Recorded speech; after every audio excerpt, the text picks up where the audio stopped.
Down in the shadows, Henry resilient in disguise. Power Rangers pride, flashing in his eyes, in his eyes, in his eyes. Ninja moves, sliding stealthy through the dark. Grape soda, fizz and juice flowing, leave a spark. Potato salad on the side, keep it sweet. Falcon punch to the whales, hear these songs retreat. Backhanding clown, eagles crash and collide. Juice a squad standing by, ready for the ride. Yo, we rise from the dark, bringing light to the fight. Let them cook, Henry's got the rhythm, let it ignite. Blueberry pancakes, we feast on the truth. This SpongeBob bloaties, we bring the raw proof. Yo, we rise from the dark, bringing light to the fight. Let them cook, Henry's got the rhythm, let it ignite. Blueberry pancakes, we feast on the truth. This SpongeBob bloaties, we bring the raw proof. Go ninja, go, go ninja, go. Two legends link up, no static, zero drama. Henry resilient and stay humble, calm like Dalai Lama. Ecto Cooler, high C, neon green in the cup. Sipping slow while the beat build up. What? Biggie flow in the pocket, pock soul in the glare. True bombs dropping, villains catching thin air. No beef, just feast, pancakes stacked to the sky. Whales harmonizing, juice a squad riding high. We ghost ride the rhythm, floaties on, no sync. Street lights flicker, watch the whole block blink. From the shadows to the stage, we rewrite the script. Ninja stealth with a smile, every bar's a gift. Yo, we rise from the dark, bringing light to the fight. Let them cook, Henry's got the rhythm, let it ignite. Blueberry pancakes, we feast on the truth. And SpongeBob floaties, we bring the raw proof. Yo, we rise from the dark, bringing light to the fight. Let them cook, Henry's got the rhythm, let it ignite. Blueberry pancakes, we feast on the truth. And SpongeBob floaties, we bring the raw proof. This ain't a game, electric vibe emotion now. Truth seeking ninja, feel the power. Take a bow, Henry in the spotlight, can't dim the flame. In the night we make this vow, remember the name. Yo, we rise from the dark, bringing light to the fight. Let them cook, Henry's got the rhythm, let it ignite. Blueberry pancakes, we feast on the truth. And SpongeBob floaties, we bring the raw proof.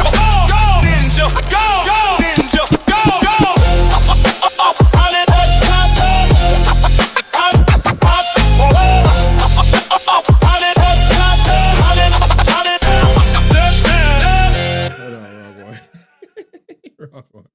Wrong way. We got that up. I put the new 40s on the T. I tap into the bloody bottles is on the knee. Cause all my niggas got it out the street. I keep 100 racks inside my jeans. I remember hitting them all with the whole team. Now a nigga can't answer calls cause I'm hauling. I was waking up getting racks in the morning. I was broke, now I'm rich, these niggas salty. All this designer on my body got me dripping. Straight up out the objects, I'm a big drip. If I got up on a lean, I'm a sip. I run the racks up with my queen, but I got rich on all these niggas, I did it for get back. I had to go through the struggle.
probably listen to that song like once a day.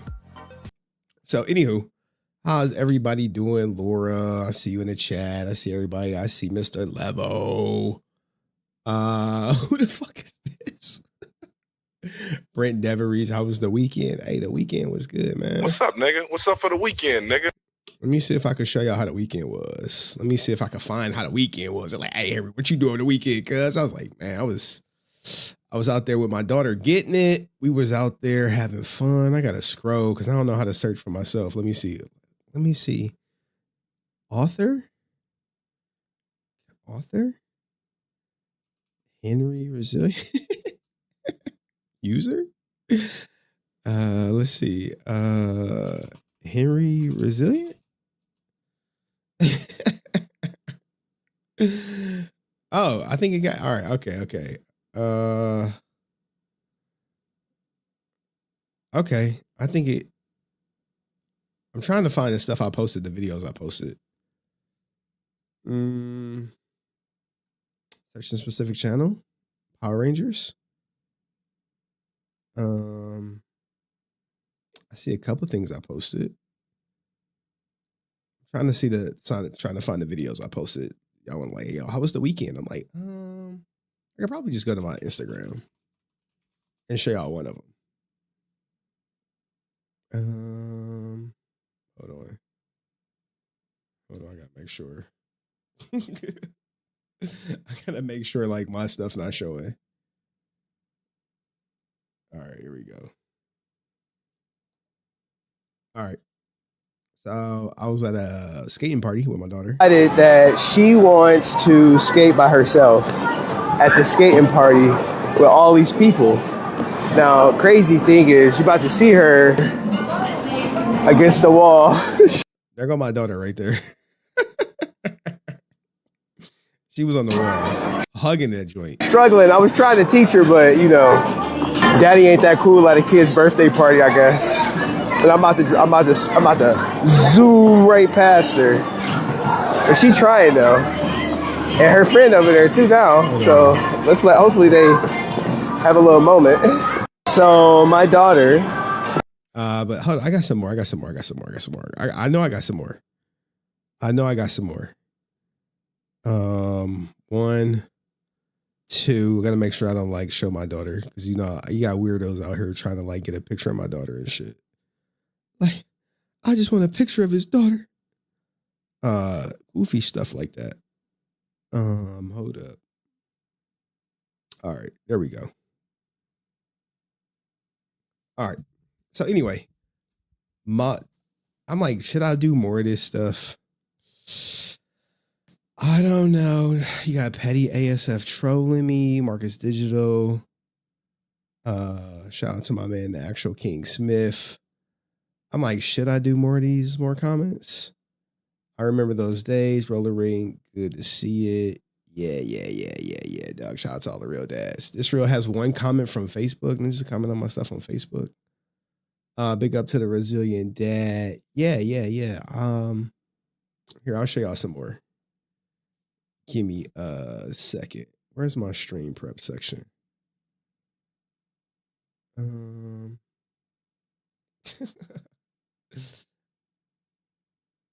on. All right, here we go. 1, 2, 3. All right. I'll show you some quick videos of my weekend, and then we'll get into it. I'm trying to think how I want to do this. Hopefully, I gotta make sure. What's this one? A piece of me though is happy because This was my daughter like ditched me. She was like, "All right, Dad, get the hell away from me." I'm like, "For real?" She's like, "Yeah, get away." I'm like, all right. She's skating on her own. So with her skating on her own, it's good because she wants that independence. And I'm all about her being independent. So maybe it's not that I'm just not cool. Maybe it's she want to learn how to skate on herself. So shout out to all the dads that skate though, right? Kids everywhere. You got to dodge them like landmines on the skating floor. Yeah, it was like a little girl who like almost chop blocked me on the goddamn skate. But there's a couple experienced people out here, which is good. You good? All right. That's me making sure my little daughter good. Then after that, we went to the park. Let's see. Park time. What's up with y'all? It's crazy. Like, you can see my daughter in my glasses. I really should be like a vlogger or something like that, because I think I really got a knack for this content creation stuff. Look, got my mic. You know what I'm saying? But what's good with y'all? No lie, I really do. Like, and my daughter, she be mic'd up sometime too. She be like, Daddy, can I get the microphone? And then we go to like a kid's party. She mic'd up and all this other stuff. What y'all getting into this weekend? What's up? This weekend is winding down. Hopefully everybody had a good weekend. Clap some cheeks, get the cheeks clapped. Not for me, just being daddy. I posted this on my personal one too. Just being a dad. Just being a dad. You're like, what you be doing? I was just being a dad. Going back and forth with y'all who y'all people in my Discord. But anyway, man, hopefully everybody had a good weekend this weekend.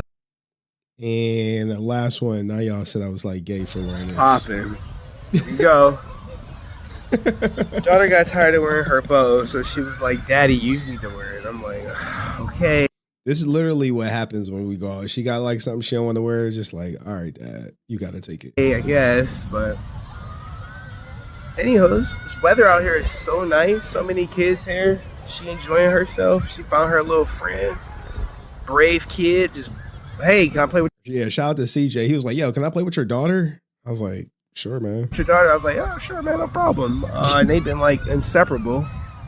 So we'll have to talk about that. You have to nip that in the bud. You know what I'm saying? But anyway, I am enjoying this vlog life. Or whatever. I feel like I should do it more, but you never know.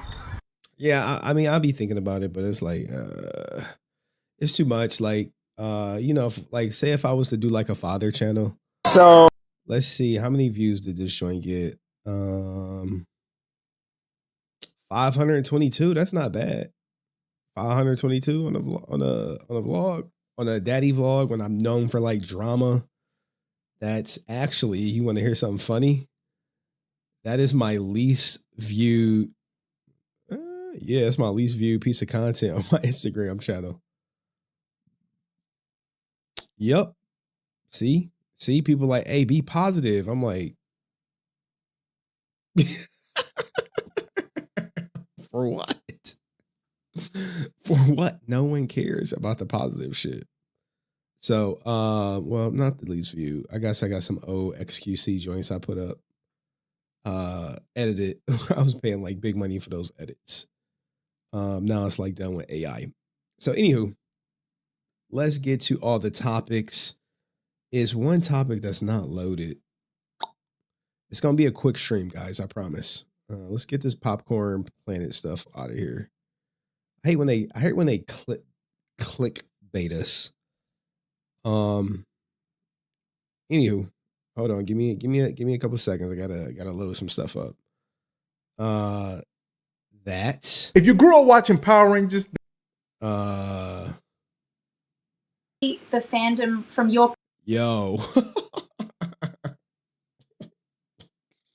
Thuy death. Oh my god, man. This interview right here. Scott Page does not mince any words whatsoever. He literally says, and I quote, if you think about it, they killed Thuy. Kid you not. You like, and they left that in there? Yeah, because you know they normally like delete stuff or whatever, but they was letting them rock. I got to go back to my notes. That's in there. Hold on, I gotta make sure I got all our topics for the night. Damn, we got 2 from this guy. I don't know if we want to do 2 from him. We may review a Black Power Ranger film today. Let's see. Is this the full joint? It is the full joint. Y'all want to review a Black Power Ranger film? Of course y'all do. Of course y'all do. What the hell? Huh. Interesting. Well, they did delete the Johnny Young Bosch live where he says something about the order. Of course they did, dog. They don't want nobody talking about the order. They want to treat it like it never happened at all. That's how they got to treat the order. Like it never happened at all. I got to go through my tabs and we got one more. All right, we might do the, because I got a special guest coming at like, open link in the tab, at like 10 o'clock. Shout out to the special guest. I wonder, was this story about Johnny Young Bosch being banned from Saban projects? Oh, people are really loving that Johnny Young Bosch interview because no one really went through the 4 hours, is what I'm figuring out. This actually, I'm here doing what I usually do, guys, and that is filling up the bird seed for my grandma. and we got like a new layout. I do this like one. We got a new layout. Remember I said I'm working on revamping everything and how I said I wanted that motion background? Well, I finally got around to it. So when we review Aaron Schoenke, we can actually, I think, do it like this. Don't that look way cleaner? More professional? I was like, look, let's do something that looks better. Now, it ain't all the way. I'm gonna have to just move my camera. Fuck that. There we go. Because like where I'm sitting at is like perfect in a way. Hold on. I'm always like trying to get my stuff together. All right. Anyway, let's go through the topics. Jesus Christ. We'll get around to everything. I promise. All right. So what are you talking about today? AI, the AI Green Ranger story. The blackout in Cuba. Aaron Schoenke getting caught editing his goddamn post about 3 times. And literally someone actually calls him a scammer in his comment section. What looks to be a class action lawsuit, potential participant intake form against Aaron Schoenke and Bat in the Sun Productions. What? Could it be happening? Maybe. Wait, where is that? All right. This is the deleted live stream. That's actually pretty juicy. The Red Ranger curse. I need one more video for that. I'm thinking about, should we start with finally? Finally what? I don't know. Finally what that mean? All right. Finally what? I know people be sending me stuff to react to or to show on stream, but sometimes it take me a little to get to it. Sometimes the class action finally. Oh, bro. I mean, okay. I don't know how you feel about this. Okay, wow, they still like he's done going through comments. Someone must have like, hey dogs, get out the goddamn comment section. I'm thinking like, should we lump the class action with the sound design? I don't know. Has anyone ever successfully sued Kickstarter? Has anyone sued Kickstarter? I don't think anyone has ever successfully sued. Yes, lawsuits against Kickstarter project creators, not Kickstarter itself, for filling for awards, have been successful. Wow.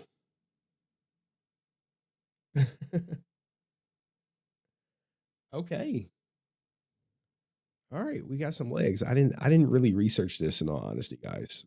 I was like, I'll tell you why I didn't.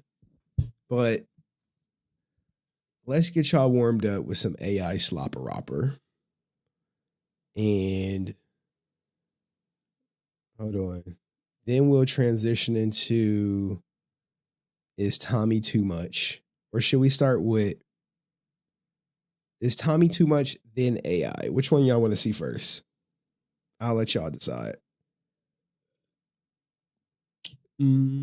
Just type AI or Tommy for which I want to go first. I imagine I can kind of see how this is going to go. All right, so there's our topics. The curse. We got a Walter Jones exclusive interview. We got R-rated Power Rangers from Film From Studios. We have to get this guy on stream at some point.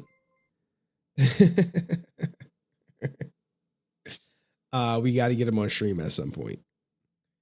He's agreed to come on stream. It's just a matter of booking him. You know, booking him. And shout out to my man Aerostream. Happy 316 day. Don't forget to give me a hell yeah and go stunner your haters. All right, let me I don't even got the yeah. Give me a second, I'll pull up something. Maybe Instagram is better for Stone Cold. It is 316. And can a moderator link his channel for all my wrestling fans in the chat who I know? Austin 316. Who I know whatchamacallit. A national holiday. He's saying it's a national holiday. Hold on. Let's get a copyright real quick. That from here on out, the 16th day of March is a national holiday. All right. If you want to know what 316 Day is all about, give me a hell yeah. Yeah. Wait, he just do an empty audience? What? What? All right, hold on. Let's find some real shit. That right.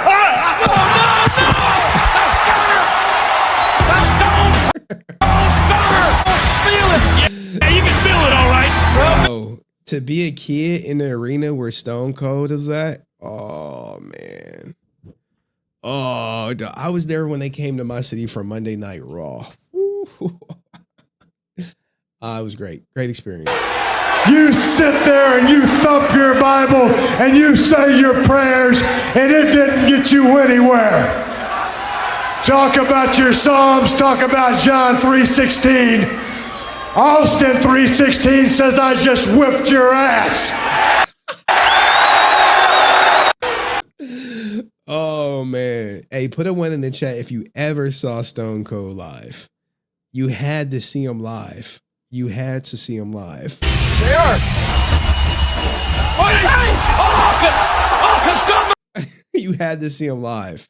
I mean, because if you didn't see him live, did you even witness wrestling? Look at zeros. Bro, y'all are tripping. This guy is like an icon. Did I have this shirt? I definitely got a shirt when I was there for sure.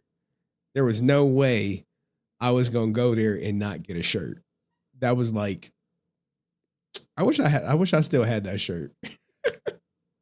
Maybe I had something where it was like Stone Cold on the front and like 2 rattlesnakes on the back. It was something like that. But shout out to all our wrestling fans. Hold on. More saved. What do I got saved in the clip that we could start with for y'all? Oh, we'll cover Michael B. Jordan for sure. There was a Sky Frank sighting. We did see Sky Frank up out here. I guess she got a new boyfriend. I'm a slide down, carry B, driving high with my business. I think that's Kodak Black and Sky. Dude, fucking these bitches can't change the fact that I miss you. Y'all like the pink outfit on her or no? I have a taste of you since the same time last year. Yeah. She eating good, man. She eating good out in New York, right? I'm a slide out carry. Like, look at that. Her and her boyfriend. Are y'all gonna, she got a BBL?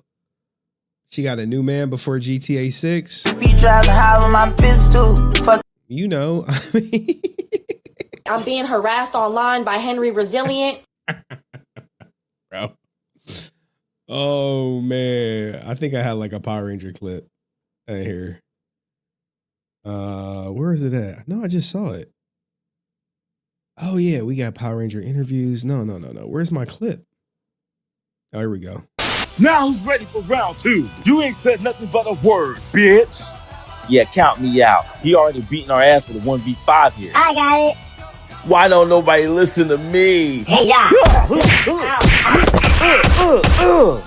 Well, damn. No. Really go? Fuck no.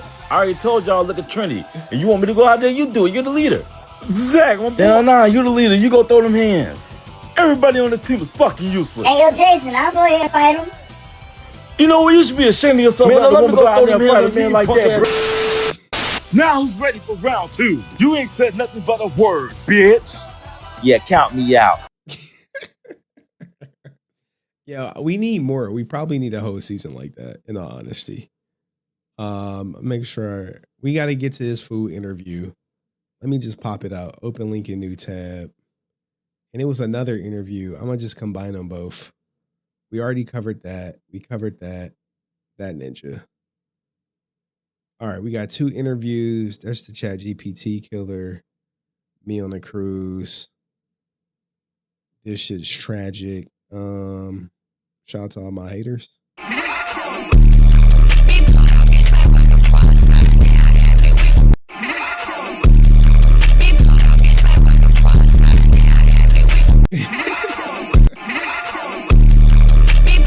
All right, let me not. I forgot he don't say that. I forgot he don't say shit. And all right, I think we good. We good to go. All right, some rage bait for y'all right here and shit. By the way, half the struggles that black women think they face, it's of their own fucking doing. Running around in nails like this, running around in earrings like this, like you people fight every day. You people fight every day. Could you choose any outfit and get up that's like less conducive to fighting? Seriously, they wear wigs that can be pulled out. They put braids in their hair that could rip the rest of their hair out, and then they complain about having alopecia. No, it's self-induced alopecia. That's like a cutter. That's like one of those fucking losers who cut themselves. That's like them having a scar and being like, I can't believe I have scars. Like, what? Yeah, man, I internet's don't think crazy. I have ever heard a more outlandish and crazy analogy than what? You put every sort of chemical on your hair to straighten it out, despite being so proud of being black. And then you wonder why you have alopecia. And then you guys fight all the time. And yet you wear massive hoop earrings, you wear weaves in your hair, you wear fake eyelashes, you wear fake nails. All of these things are not conducive to fighting, okay? So let me give you advice. Let me turn this racist stream around into something positive. Okay, black women, listen up. Listen up. A black woman is speaking. Guys, nothing is going to prepare you for what she's about to say. I just saw blackface and I was like, all right, I know this is going to piss some people off. Let's see that. I just finished watching what she just said after this. Oh my God. This is like dehumanization levels of racism. This is not okay. When you are fighting, when you are going to bat, okay? Before you wake up in the morning. By the way, half the struggles that black women think they face, it's of their own fucking doing. Running around in nails like this, running around in earrings like this, like you people fight every day. You people fight every day. Could you choose any outfit and get up that's like less conducive? All right. Hold on.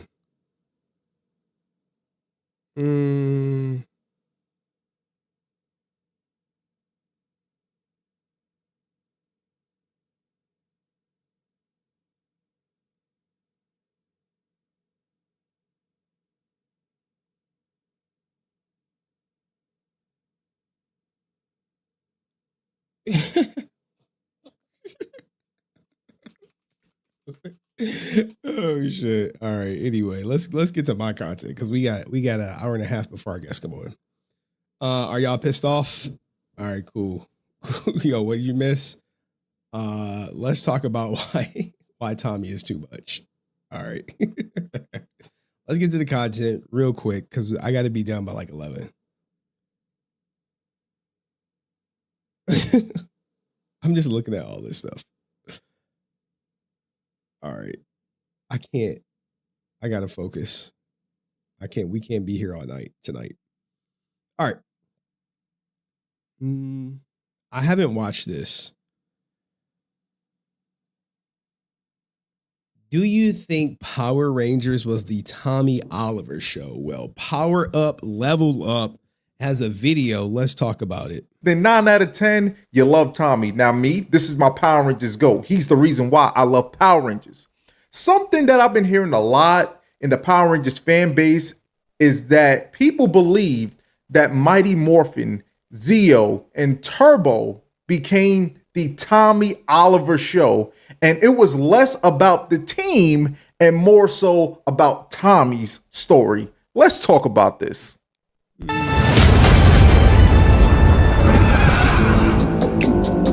I mean, I really don't see what the problem is, though. So that's the way you want it. Now, when Tommy was first introduced, he was the iconic Green Ranger. He came onto the scene in Mighty Morphin Power Rangers and took the spotlight right away. I mean, he was not just any old Power Ranger in the suit. You see, he had the gold shield on. He had a flute that summoned the Dragon Zord. He had that cool, who is this mystique about him type of vibe. Tommy instantly stole the show. And of course, he had Kimberly, who instantly liked him from the jump. I mean, I think this was, you know, our first on-screen couple. So,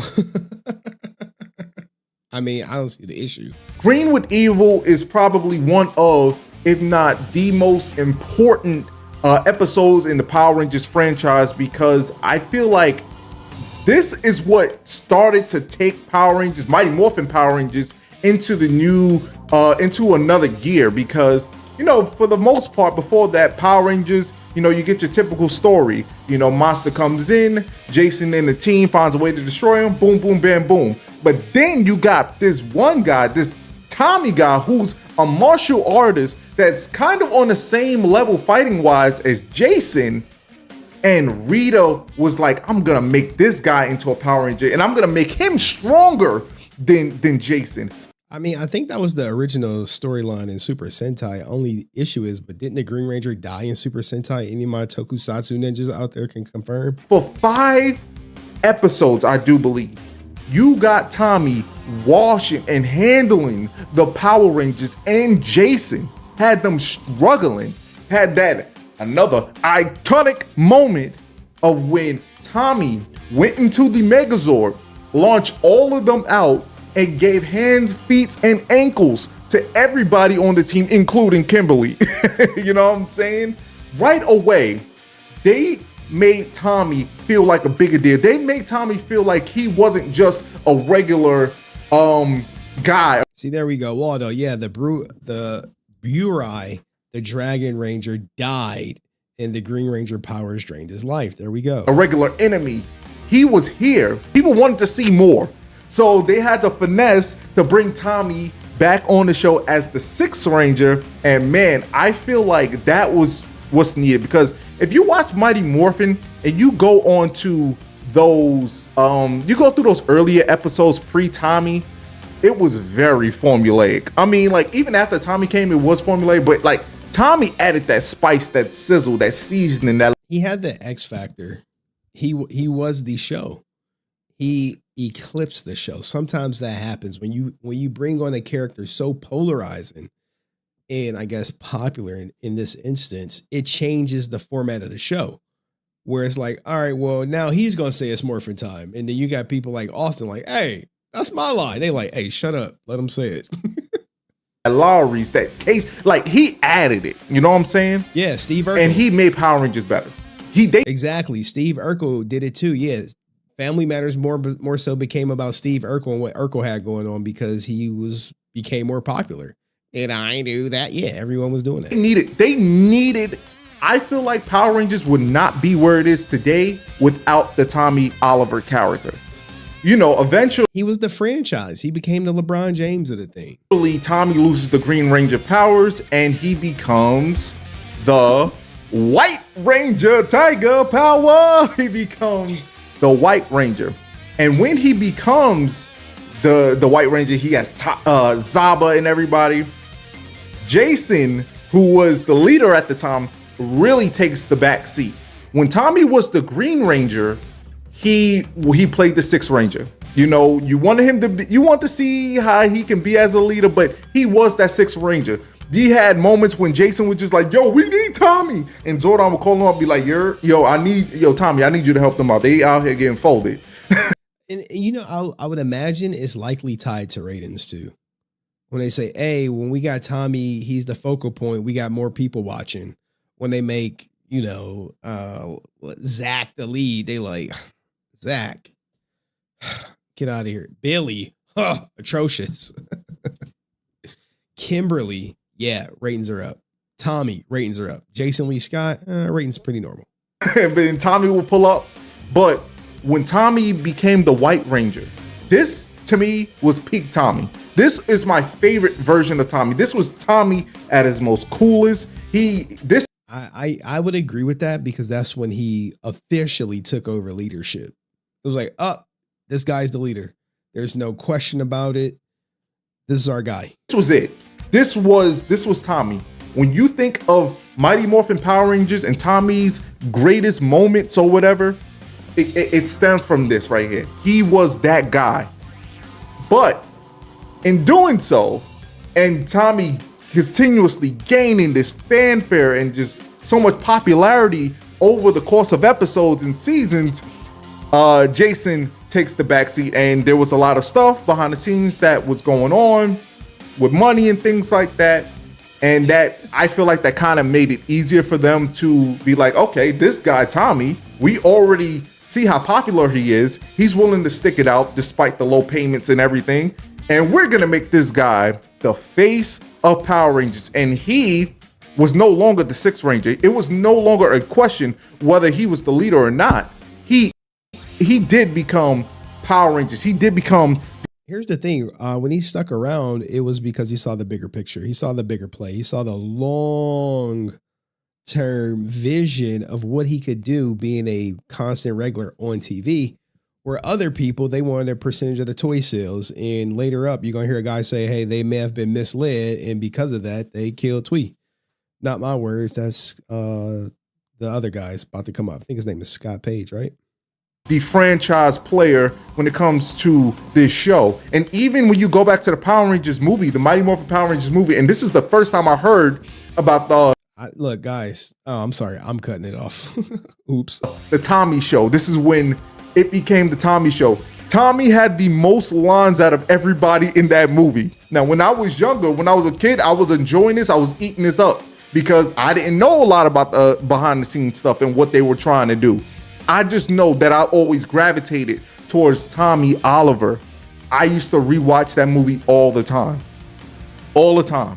And my favorite moments was with Tommy. Tommy, welcome to my nightmare. And he's just taking out all of Ivan Ooze's ooze men. And then he has the moment in the construction site with Saba, and he destroys them. The ooze is everywhere. He's fighting the little bones dinosaur. He saves the kids. Tommy had a lot of spotlight in that movie. You know, now that I think about it, it did start to become the Tommy Oliver Show and Friends. Now, when Tommy... As it was supposed to be. I mean, look, every show, ensemble or not, is going to have that. That's the guy. Even Seinfeld. Who was the guy? Jerry Seinfeld was the guy. Everyone else, ancillary, but, you know, equally important, sure.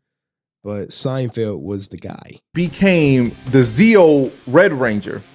This, to me, is when I feel like they wanted to continue to push Tommy heavy, but I feel like it wasn't as much built up characters around him. Adam, to me, I felt like was getting there as a Power Ranger.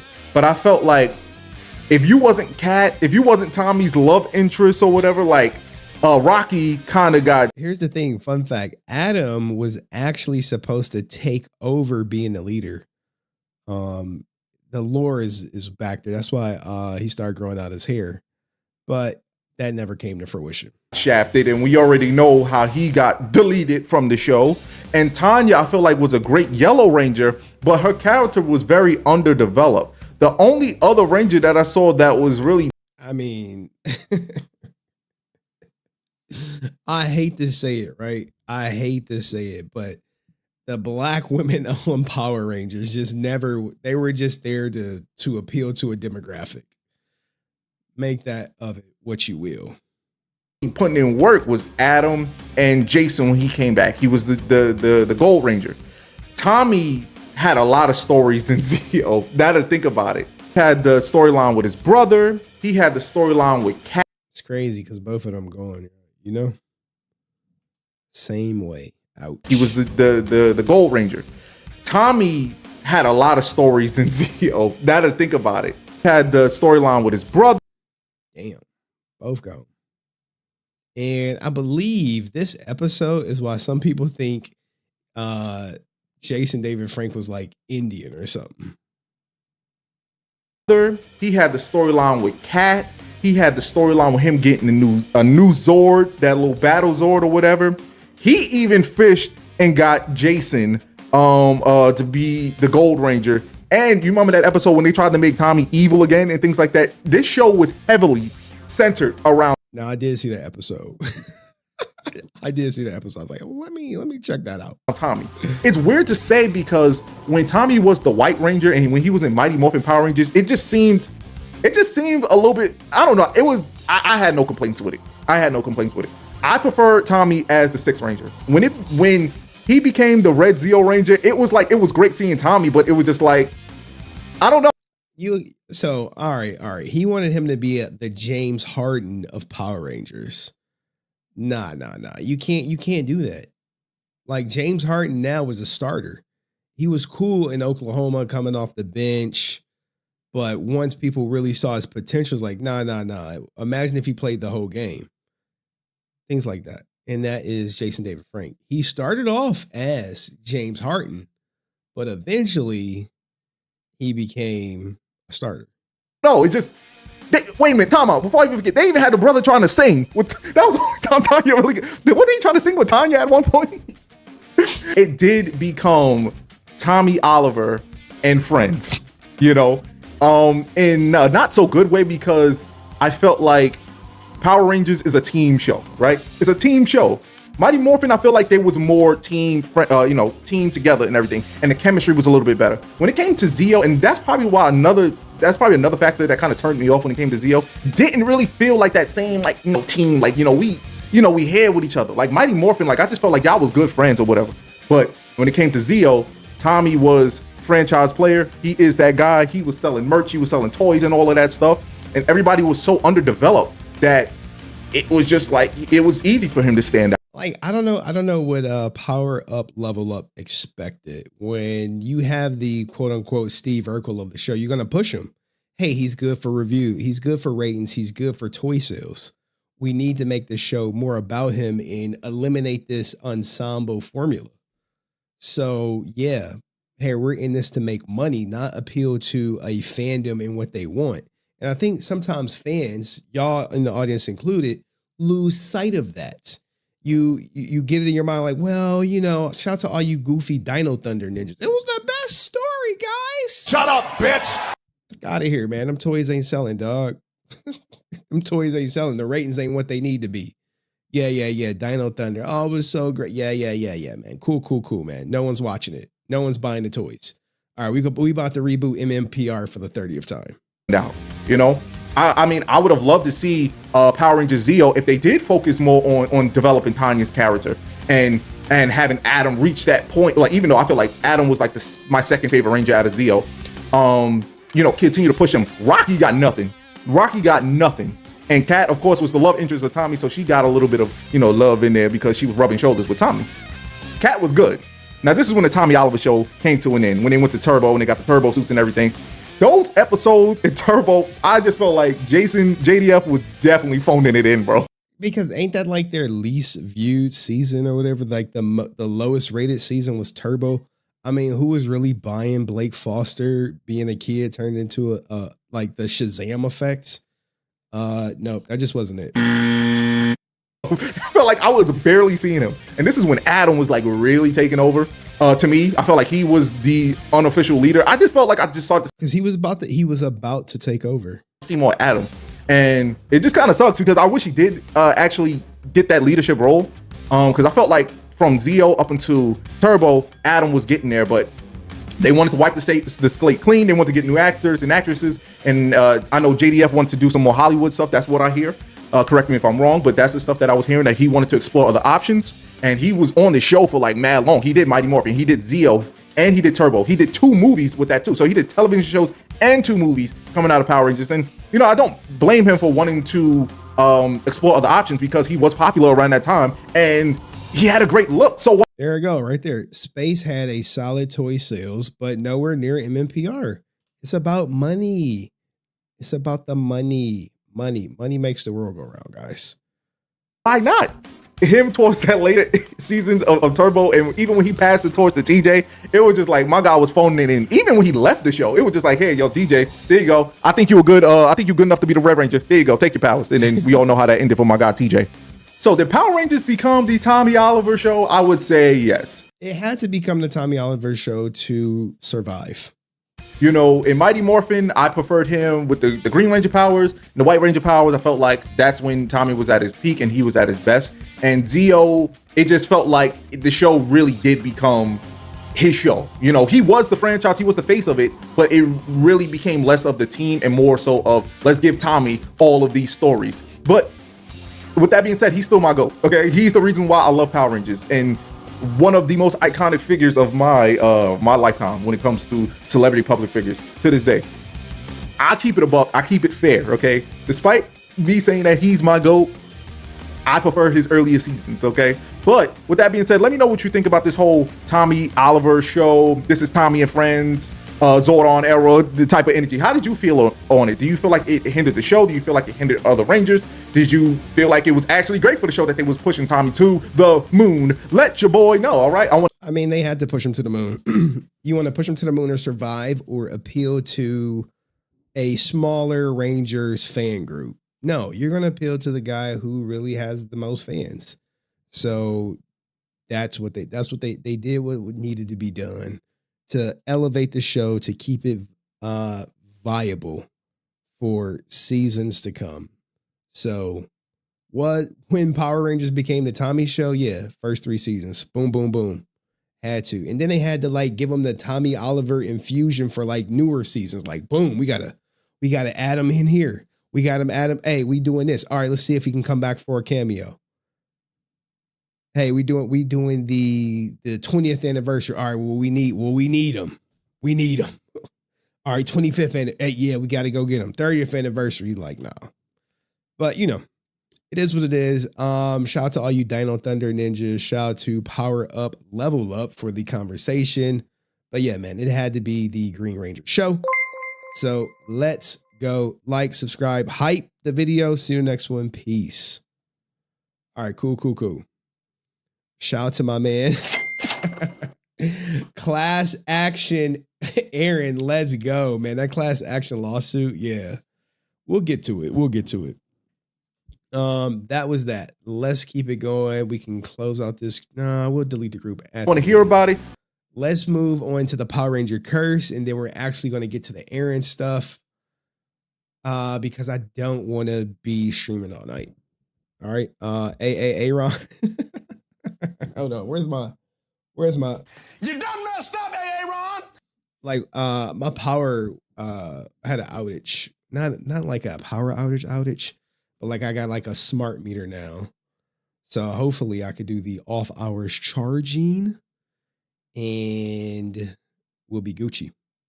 So anyway, do we need a palate cleanse? I think we Gucci. I think we good. We Gucci. We good.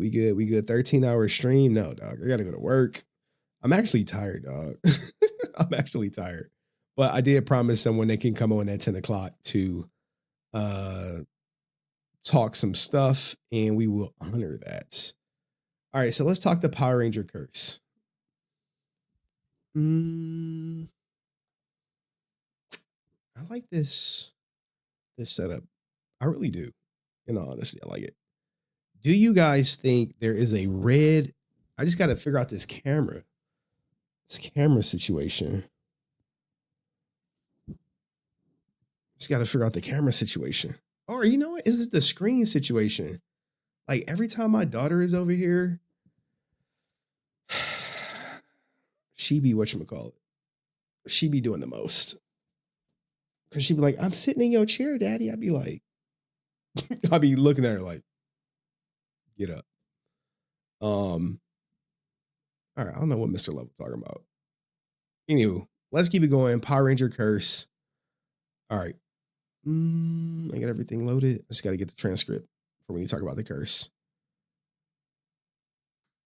Give me a second. Curse. All right. Let's go. Salute to you, Dom Rock. All right. Do we need a Red Ranger?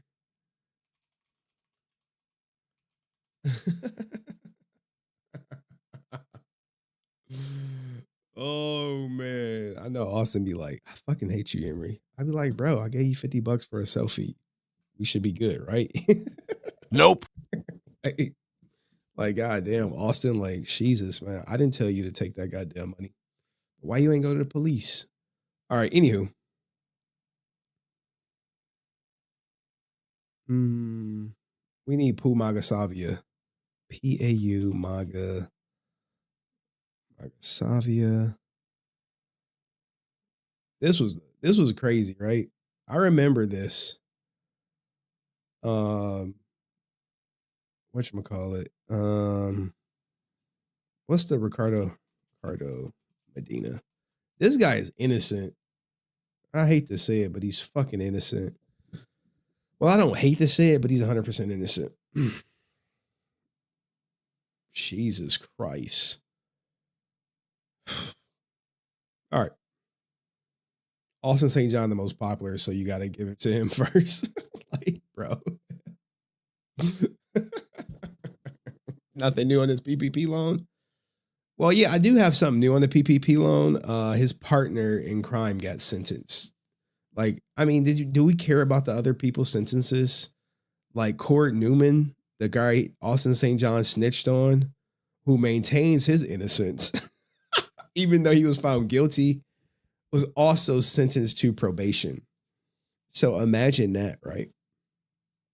Imagine that. Imagine ratting on your friend. Let's go half and half. Oh, it worked. It worked. You see the active background in behind it? Little things. All right. Imagine ratting on your friend because you're scared to go to jail. They take it to trial, maintain their innocence, and they get the same sentence as you. 5 years probation. The judge was real lenient, and it was a non-violent. What is this thing behind? Oh, I know what that is. That's the mask that is on the whatchamacallit. I'd be mad as fuck. Yeah, dog. You up there like, yeah, it was Corey's fault, man. He the reason this shit happened. You like Corey looking at him like, you bitch. You old bish mate. I thought we was ride or die friends to the end. You up there singing, pointing at me on the goddamn witness stand. And guess what? 5 years probation. Same as you bish. And I didn't have to rat on nobody. It is what it is. I mean, how do you feel about it? Did Austin get a raw deal? Did he get a raw deal ski? Or he was just a snitch? Either way. Yeah, we got to do it like this. No, we don't. We going to do the full me. I'm over here trying new things, man. Like, never be scared to try something new, guys. One, I love this border with it. It kind of like gives it some depth. And if you see like this out of frame stuff at the beginning, that's not an accident. It's intentional. Kind of like there's another YouTuber who does it, who I was like, you know what? I like that. All right, anyway. Most people who watch Power Rangers know that there may exist what we call the infamous Red Ranger curse. You got Austin St. John, who pled guilty to conspiracy to commit wire fraud. Pumaga Savia, who tragically took his life, but it was discovered he committed domestic violence against his wife. And you have Ricardo Medina, who actually killed a guy in self-defense, but the victim's sister was hell-bent on getting him convicted, which happened to be his ex-girlfriend.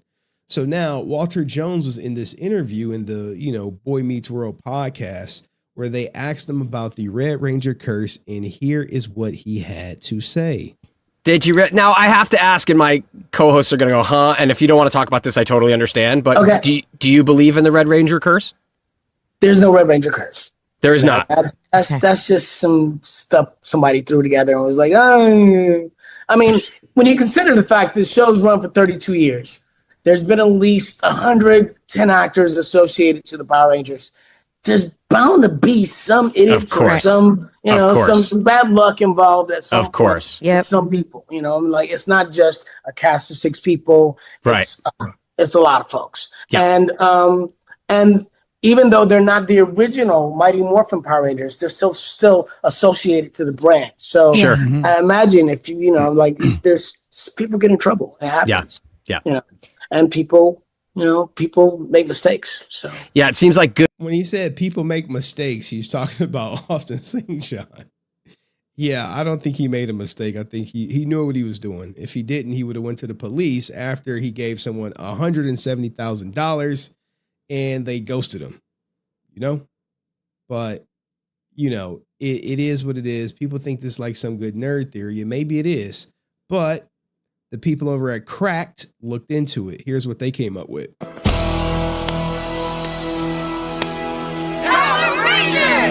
Young actors living fast and dying young is nothing new, but something about the tragedies that have befallen the heroes from Angel Grove High School are especially chilling in aggregate. Of the 6 actors who played the original Rangers, 4 of them have had their lives remarkably, irrevocably jacked up, and that's just the tip of the iceberg. Now, I'm starting with the assumption that yes, something spooky is afoot, so today I'm sitting down to determine empirically which Power Ranger is the most cursed. This is Cannonball.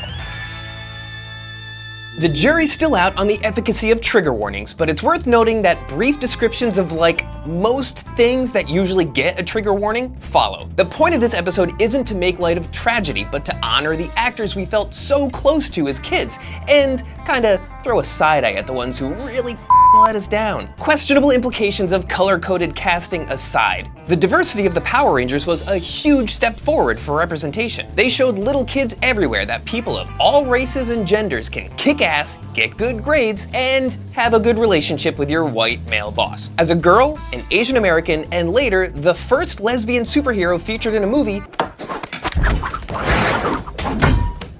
Hey. Yellow Ranger Trini Kwan served as a role model for so many kids who didn't relate to the He-Men and the G.I.'s Joe of the 80s. That's why the death of actress Thuy Trang was so jarring. Trang was an incredible athlete and performer. Lots of Trini's canonical abilities are based on the skills Trang brought to the role. It's also said that she used to kung so much fu that she injured herself on set repeatedly. Yeah, she did injure herself. There's video footage of her walking around in a wheelchair, or not walking around, being pushed around in a wheelchair. It's actually pretty funny if you ever see it. Maybe I'll try to find it or something. She tragically died in a car crash in 2001. And the fact that the first ex-Ranger to pass away joined the infamous 27 Club certainly kicks this off with some cursed vibes. Let's move on to Tommy Oliver, the Green Ranger. Jason David Frank was probably the heart and soul of this franchise. He signed on for a 14... I found the video. Right here. So here is Thuy. Where I believe she's getting rode around on set. Is this it? Green. Who's your favorite Ranger? That's what I'm hearing. Can you hear me? Yeah. He's hypnotizing the kids. So a bunch of little kids are going to watch this tomorrow, so say hello. One of the putties. Hi, kid. Yesterday. There she go right there. Injured. Good and injured on set. Good and injured. Shout out to JDF. He's a whip. He's a buddy. She wasn't lying. She wasn't lying. What's the lunch? I thought you were just acting yesterday. All right, let's get back to the video. 18-episode arc as Rita Repulsa's evil Power Ranger. I can still remember seeing him play his weird little ocarina dagger and thinking, boy, the Rangers sure are toast this time. I bet my parents will never get divorced. I need Dragon Sword power! Frank was so popular, they made him the team leader and kept him around for a whopping 257 episodes. The rest of his life was a bit tumultuous. On one hand, he held the record for most pine boards broken during free fall. Remember, we got 8? I did not know he held this record. It's no big deal. I'm just gonna do as many as I can. I'll be happy with 8. On the other, he was almost assassinated at a Comic-Con. Yo, bro came in to ring the bell on him. By a throwing star by a guy who thought he was literally the Punisher. And in 2022, Frank sadly took his own life at the age of 49. And as devastating as that is, it's made even more tragic in the shadow of the death of Eric Frank. Eric was Jason's real life and canonical brother, playing Tommy Oliver's mysterious older brother, David Trueheart. I'm your brother. Eric Frank had turned his bit part into a popular recurring character, but he was actually supposed to be the Gold Ranger, if you know the lore. This came out 2 years ago, okay. He died in 2001 at the age of 29 due to some mysterious, unspecified illness. No, he took his own life, and you know, I get why the family didn't want that out there, but yeah, he took his own life. Same way Jason took his. Now, he wasn't a Ranger, but he had Ranger blood in him, and I want to honor that with half a curse point. Here's where we get a little pedantic and statistical, but okay, so number 1, yellow, number green is 1.5. But it's my show, so deal with it. Jason David Frank also played the White Ranger, the Black Ranger, and the Red Ranger at various times, so those 1.5 curse points count there too. Add to that Peter Rutter, who portrayed the Mystic White Ranger and died in 2010 of a brain tumor, and then Maurice Mendoza, who died in 2013, also a bit mysteriously of unspecified causes. Mendoza played Richie, a new kid in town who was the heir apparent to the White Ranger suit. Now that was a red herring, and Richie never ended up actually becoming a Ranger, but I'm gonna say he was a junior varsity Power Ranger and count that for half a point. Not a junior varsity Power Ranger. 2. The White Ranger currently looks the most cursed with 3 points. Moving on to Billy Cranston, the Blue Ranger. Actor David Yost is still alive and well, but the inexcusable, absolute dogshit treatment he endured on set awards him 1 entire curse point. Yost was mercilessly bullied for being gay. When he reached his boiling point and walked. Well, we're going to cover that. I don't think he was bullied for being gay. Well, Scott Page disagrees. We got that story also. Off set one day. And the reason that I walked off is because I was called one too many times. No. I mean, it's just conflicting stories. And, you know, it's popular to be a victim, guys. It's popular to be a victim. Instead of stepping in and mediating, producers had the writers give Billy a huge demotion. He languished as the Rangers' IT specialist for a while. Then they suddenly gave him a weird aging disease, replacing Yost. So here is the article right here. The guy right here. Hold on. Let's get to it so you guys can see it. The guy who produced 450 episodes of Mighty Morphin Power Rangers claimed he's positive the Blue Ranger didn't leave the show over homophobia on set, insisting the departure was all about money. But the thing he remembers most was that Blue was a pain in the backside. As previously reported, former Blue Ranger David Yost revealed he's gay and claimed he was forced to quit MMPR back in the day because he was called a slur one too many times by staffers. But according to producer Scott Pagester explains, David Yost and 2 of the other actors were all getting a bonus on top of their salary, which the other 2 would likely be Amy Jo and Jason David Frank. When the other 2 left the show, production wanted to stop giving him the bonus, and that's ultimately what led to his departure from the show. As for allegations of homophobia, Paige told us, I don't know why he's saying this, but he was the only one no one got along with. He was a pain in the backside.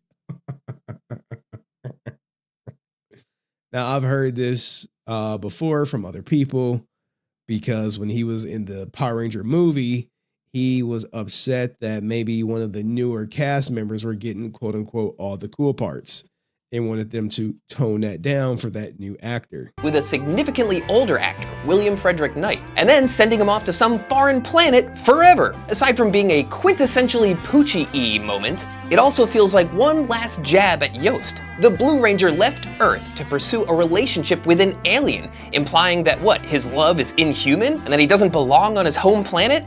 That's very cheeky. I've made a really important...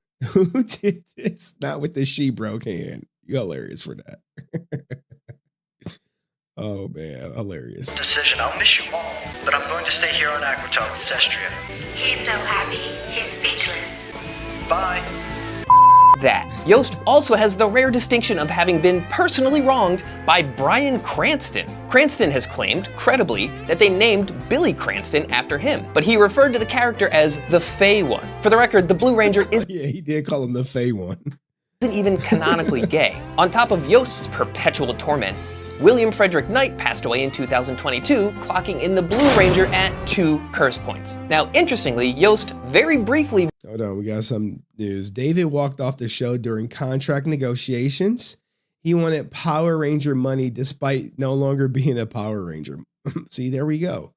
Insider, Death by Chris or Deathy Chris, who refuses to come on the show, but we'll talk in the chat and send me DMs.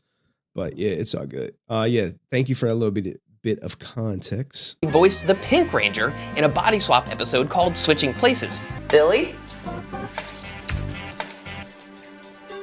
Kimberly? So I award 1 point to the Pink Ranger. Finally, we reach the Pink Ranger is cursed. Oh my goodness. The big dog, the Red Ranger. Ooh. Now these next 2 stories are by far the most brutal, so I'm gonna largely gloss over this. In 2019, actor Megasiva died by suicide, but only after reportedly almost murdering his wife. And in 2017, actor Ricardo Medina was convicted of manslaughter for killing his roommate with a huge sword. Man, it was self-defense, man. It was self-defense. The only funny thing to come out of this is a cop on the scene who later said, "He didn't want to tell us he was a Power Ranger. I think he felt that if we knew he was a Power Ranger, he should know some sort of defensive maneuvers." Yeah, they questioned him. I literally played his entire interrogation. And it was consistent. Even him and his girlfriend had the same story. They told the same story, and they were not in the same room when it happened. I mean, like when they told the cops the story. So the story checked out. This is why initially he wasn't arrested. But the victim's sister literally went around and said she slept with whoever she could to get a conviction. Red Power Ranger in jail for murder. Don't worry, we got that part too. Uh-oh, looks like somebody watched too many violent cartoons. Which Power Ranger did you love? Oh, don't say red! Red Guy, or more accurately, Ricardo Medina Jr., the actor who played the Red Power Ranger in the last couple live-action films, got into some kind of dispute with his roommate. This is a horrible reenactment, but let's just let it rock out. Joshua Sutter over the weekend. A furious Medina retreated to his bedroom with his girlfriend, but his roommate reportedly forced his way into Medina's bedroom and kept arguing. That's when this actor, who once starred in a movie called Power Rangers, they do some extra dramatization over it, right? Samurai, grabbed a sword he kept in his bedroom for some reason and stabbed Sutter to death. Bro. This looked like a parry in like Elden Ring, Dark Souls, Demon Souls. Medina called 911, waited for cops, and was booked for murder. Bail was set at $1 million, a sum he hasn't been able to pay, meaning for now he will remain behind bars. All right, so we hear that part. Hey everyone, my name is Austin St. John had to address the Medina arrest because people were thinking that Red Ranger killed roommate, they associated with him. Ironically, when the Red Ranger get arrested for tax evasion, or not tax evasion, conspiracy to commit wire fraud, Where was Steve Cardenas PSA like, hey, just want to let you know, it ain't me. It was Austin St. John. Most of you know me as the leader of the Mighty Morphin Power Rangers and the original Red Ranger. I have been following, along with a lot of people online, the tragic events that took one man's life and put another man in jail with, I'm told, $1 million bond. Bro don't know what to say. He's searching. He like, his brain is like, how do I act like I care? I don't know the truth. I don't have all the details. I know that there is a ton of conjecture about who did what, how it was done, who was involved, blah, blah, blah, and that's just not who I am. What I wanted to do was take a moment and offer my condolences to the family that lost a loved one, and I wanted to offer my strength to those that are going to be responsible for tracking down the truth to make sure that the right decision is made.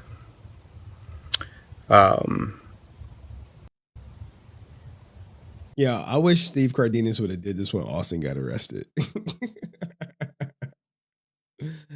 Oh man, I wish he would have did this. What else really can be said that wouldn't be a waste of everybody's time?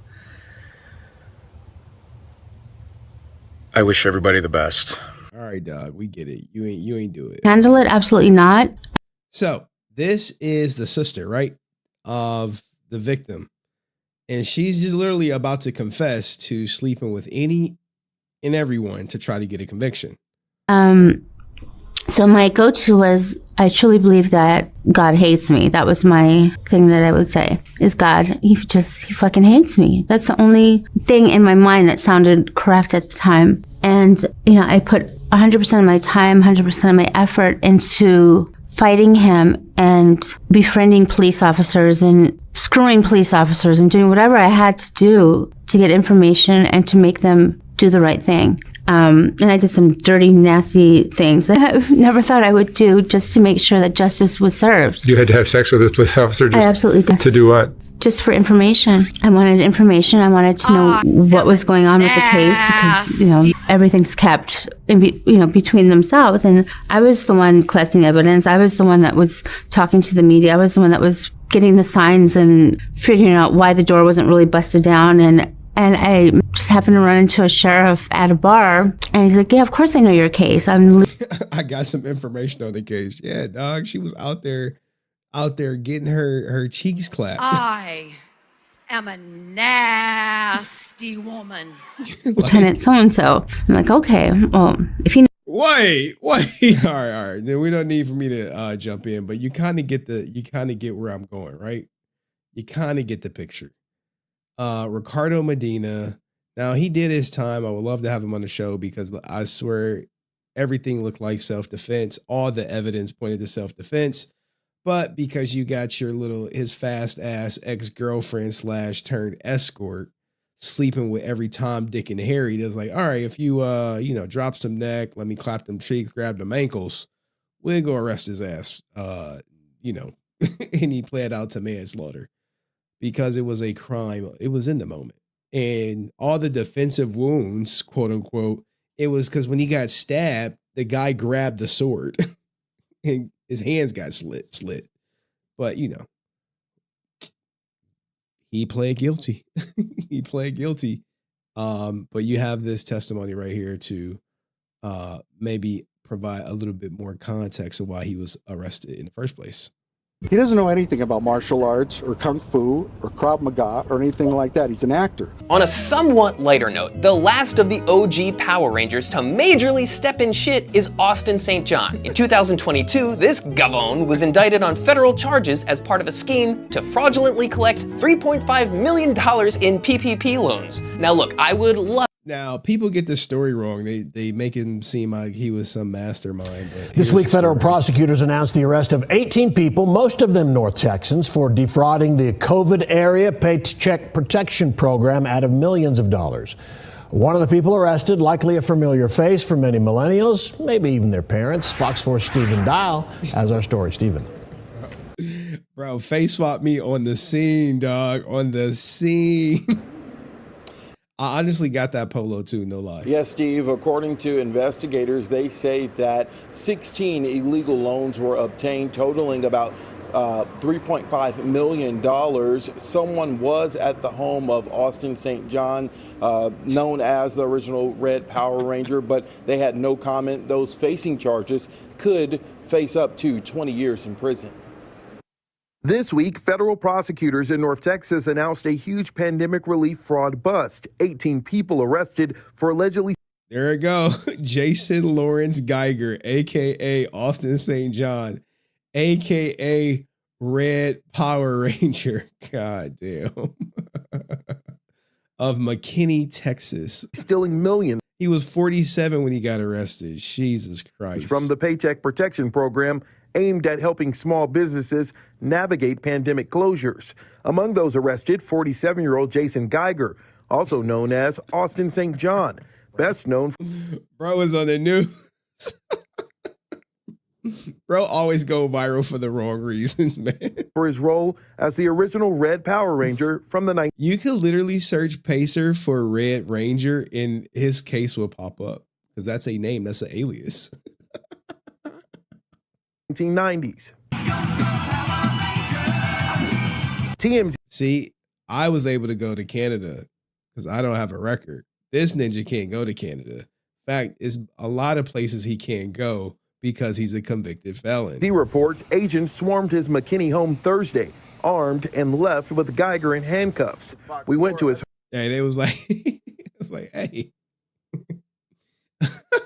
The Volkswagen. Oh, man. Home, and a woman in the garage did not want to talk. I'm sorry. I have no comment. The wife was like, you got anything to say? She was like, nope. No. You sure? She's like, yes, get off my property, please. 14 of those arrested are from North Texas. All right. You kind of get the picture, right? You get the picture. Let's keep it going.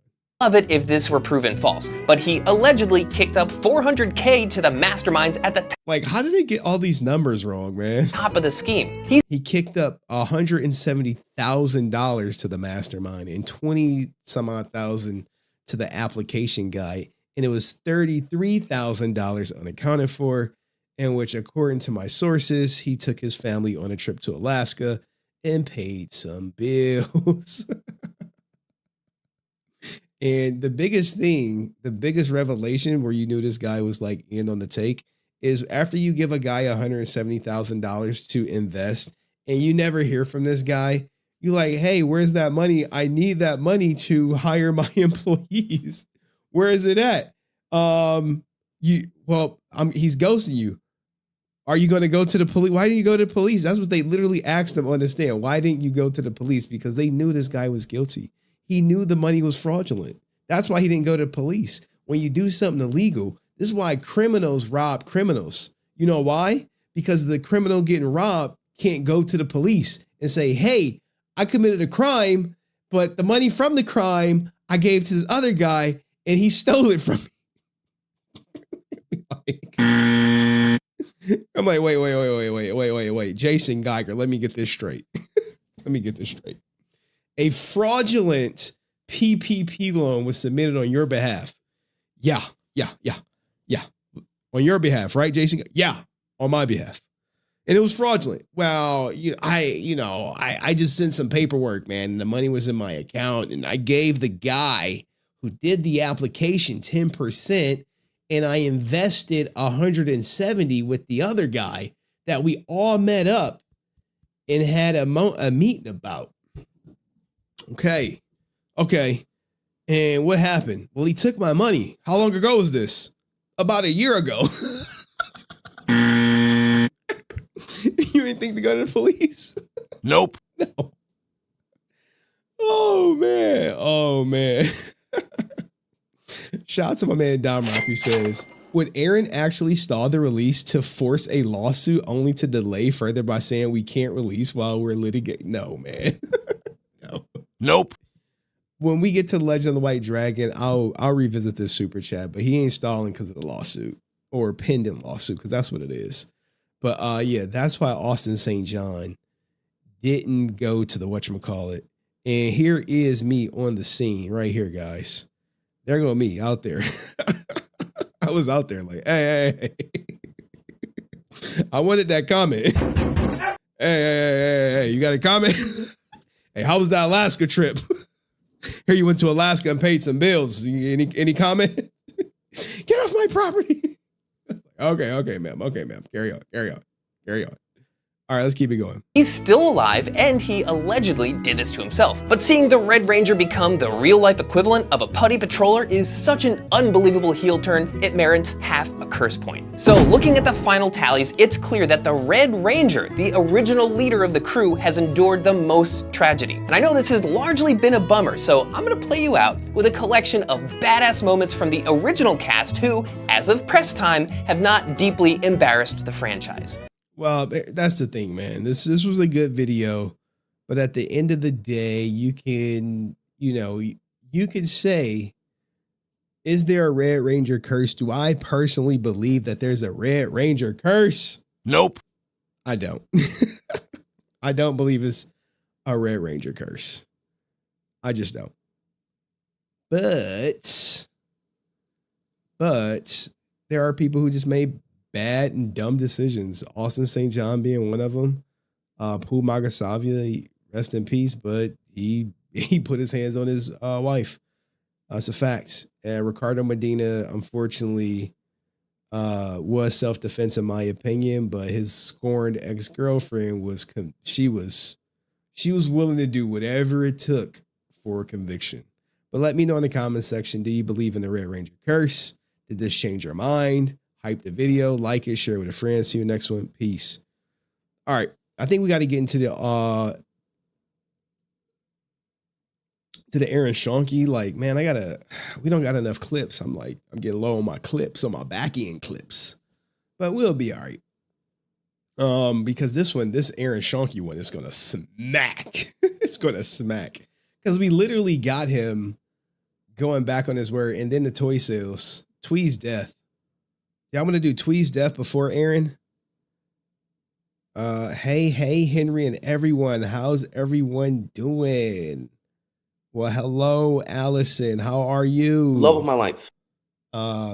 Appreciate you stopping by. Who else in the chat?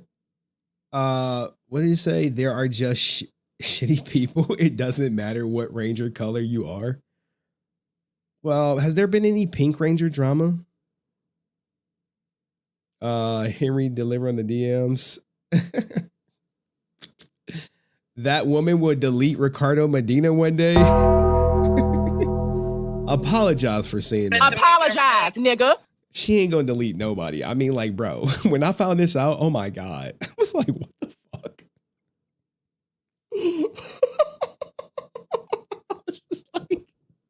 I mean, she obviously has looked better. She used to be really attractive before she started butchering her face. Here, let's do a poll real quick. Thuy deaf or I ain't even set a go, man. I'm tripping. Start a poll. Thuy. What to cover next? Let me make sure I got it. Thuy death. Aaron deleted live stream.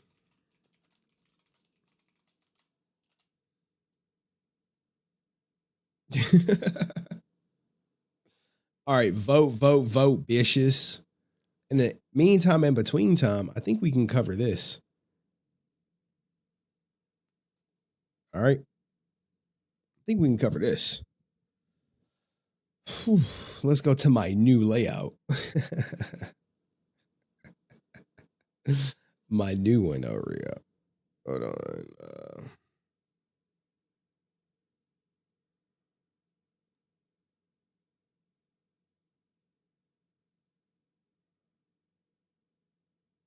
Here we go.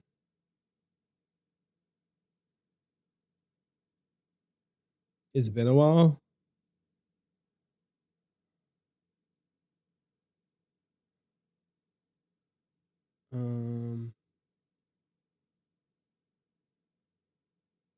All right.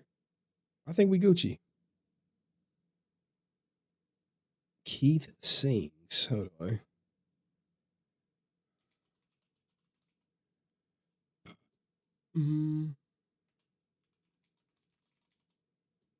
I forgot I got to cover Michael B. Jordan too. Ooh. Hold on.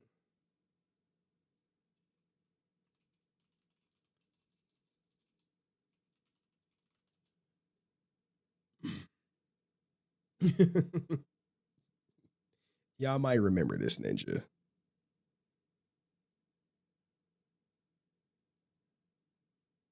Oh my God. Oh, wait, we got a Power Rangers playback interview? Okay. All right, whatever. Keith D. Robinson. You may know this ninja. You like, wait, Henry, who is this ninja? Like, you know this ninja. You know him. All right, anywho, let's get to it. So I think we should just start it. Everything Gucci. You know, people ask me, Keith, how did you become a Power Ranger? Well, it's a long story. I'm gonna make it brief. I was in this in-group, as you know. We were at the University of Georgia. We dropped out of college, toured around Atlanta trying to get a deal. We didn't get a deal, so we went back to college. But when we went back the second year, we ended up getting a deal, signing with Motown, and we moved to Atlanta, toured around Atlanta, began our music career. Now, the deal was short-lived, so I told my boys, hey man, we gotta go to LA or New York, we're gonna re-sign. They reluctantly agreed after some convincing, and in the interim, I met a person who said they lived in LA and said they were into acting, and just to hit me up when they get out there. And I said, okay, cool, you know me. I hit them up when I got out there. They were going to this acting class. I went to the acting class just to see what it was. It seemed like everybody in LA had a headshot or audition, and I scoffed at it like, man, I'm glad I do music because it's all about the music. Anyway, I went in this class. They didn't have enough students. Wait. So they dropped out? Hey, sometimes you got to chase your dreams, man, but I don't know if that was a dream. The teacher asked me to participate. I was like, what I need to do. She gave me some sides. I read it. I acted like my brother had just broke out of jail and came back to my mom's house or something. And I kind of I don't know, I was already, dramatic from performing on stage. And so I did it. And she said, man, you're pretty good. I said, cool. So 3 weeks later, me and my boys are tooling around the apartment. I get a call. She says, you should go read for this role called Power Rangers. And I was like, a voice? I said, voiceover? I was like, yeah, oh, okay. So I show up in Valencia, the auditions. I get there, they ask me for a headshot. I don't know what a headshot is. So they said, a picture of yourself. And I was like, come back with a picture of yourself. I said, oh, okay. So auditions were lasting for about 3 days. I came back the next day. But in the interim, I went and got a 1 hour photo camera. Me and my boy shot all the photos in front of the apartment. We were posing. Hey, that's dope, man. I swear to God. Hey, doing shit yourself, dog, that is dope. I'll give them that. Doing our thing, posing, whatever. I went to 1 hour photo. I developed the photo and I brought it into the audition. It was a glossy, and I sat on the desk. They fell out laughing, and they told me to read the sides. Now, mind you, I had nothing to lose. I didn't know what I was doing, so I was just myself. They were laughing. I guess they were liking it or whatever, and I walked out. They kept calling me back, and 7 auditions later, they made me shave the peach fuzz that I had on my face that I had worked so hard to grow. And they said, you gotta lose a little bit of weight because we need you to get into these tights. You're a little bulky. So I got on those salad shakers, the one you shake up, and I ate those for 2 weeks, and I drank nothing but water. My roommates thought I was sick, but little did they know that I was a superhero. And sure enough, I got the gig. I called my parents. Next thing you know, I'm on Fox TV beating up aliens. That started my acting career. Hey, look at this. Look at this story, man. What can you glean from this story? Hey, do what you got to do with your friends to make that audition. Even if you got to take your own pictures doing like crazy ass poses to get the audition. At the end of the day, they was like, hey, we need a ninja. Bro.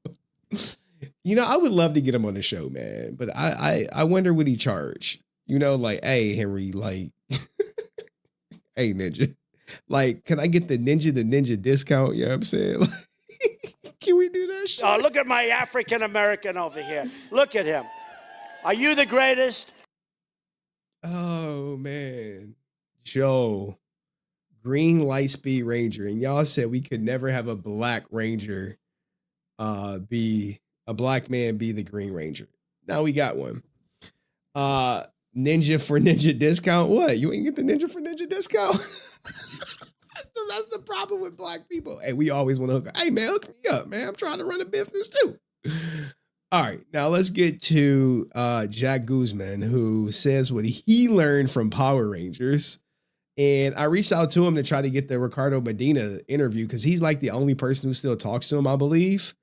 And that ninja ghosted me. He never responded. He probably never saw it. I kind of took it as what you're saying, man, where, I'm 50 now, so now I need reading glasses. But, at that time, man, I didn't need glasses or anything like that. But I thought, yeah, what a cool thing for this character to have, because it shows also that almost that inner tenderness that still, or he's hiding behind the glasses, all of that. And I always say too, though, man, Power Rangers for me was like my college, brother. I learned so much. I had never really taken acting classes or anything like that. So I learned a lot on that show. And I'm forever grateful to that show because of things like that. Coming again from being an athlete, I always thought, oh, I got to look good and I got to look cool. And nah, man, that show taught me, because Danny, I always tell people, Danny is completely the opposite of me. I mean, 100%. I'm so alpha, bro. So So alpha. like, let's go. And so it was a lot of work at first, but that taught me a lot about, when you act, you got to be able to just say, let's go, let's play. And if I look like an idiot or like a fool, it's okay. This is a play world. And that. Well, sometimes, guys, depending on the role you take, the play world can have real world consequences and stifle your acting career. Because when you're playing this bozo on camera or in this series or in this case, Power Rangers, even though he may have viewed himself as alpha, is not the art form of being a Power Ranger is not taken too seriously.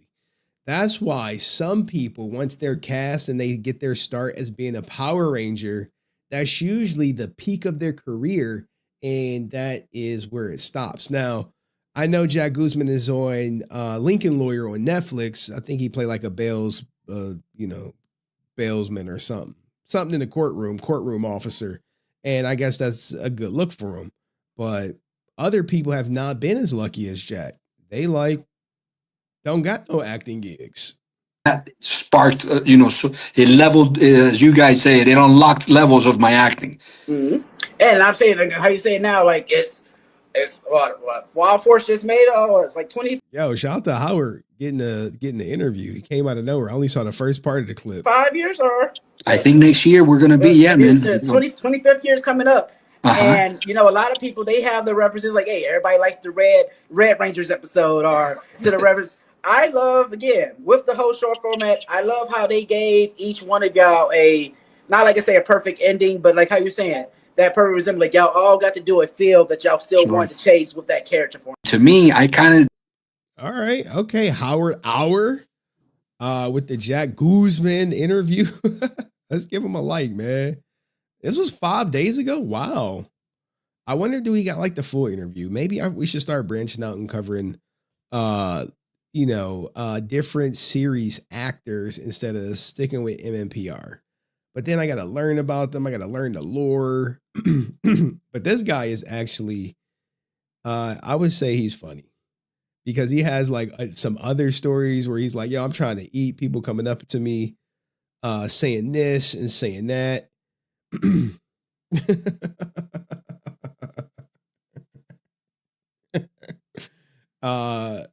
So it's crazy out here, man, in this acting world.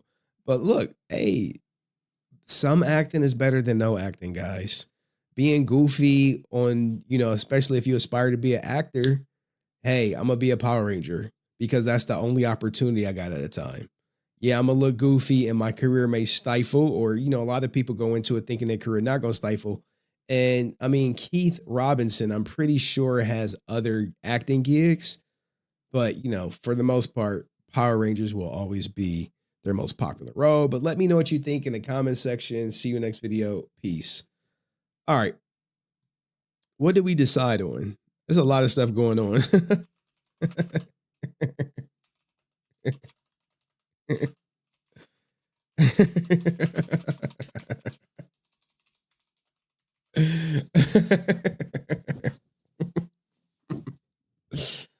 Oh, man.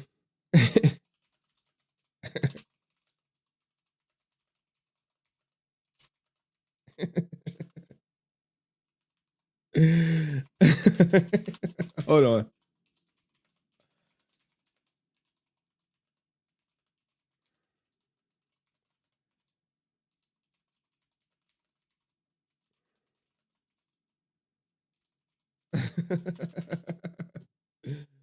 Oh, man. Bro. Shit, wow, dog. Life come at you fast. It always come at people fast, dog. Like, I don't know what to tell people, man. I can tell you, it'd be like, how do I feel about it? Pack watch, motherfucker. Anywho, let's keep it going. Let's keep it going. Where are we at? Did we vote? Let's check the poll. Let's check the mother freaky fracking poll. Shout out to everyone being here. Do me a favor. Like the stream. Look, y'all say Aaron delete the stream. Okay, this is what we're going to do. I got to message my special guest.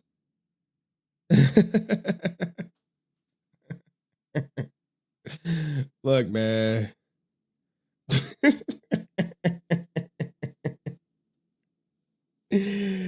Oh, man. Look, man. I'm going to tell you right now. Hold on. I got to. Give me a second. Like, I am the most. Where's my Stephen A. Smith? People, when, you know, people do fucked up shit towards me, life hit them, they be like, how do you feel about it? I'd be like this. I'm here to tell you right now, we don't care. Let me tell you something. We don't care. Jerry. I'm here to tell you right now, we don't care. Let me tell you. Shit, where my shit at? Where my if you know that song, you know, yeah. All right, anywho, we got to get on to the content. I got to email my guests real quick. And hold on. To make sure we still Gucci. We still Gucci.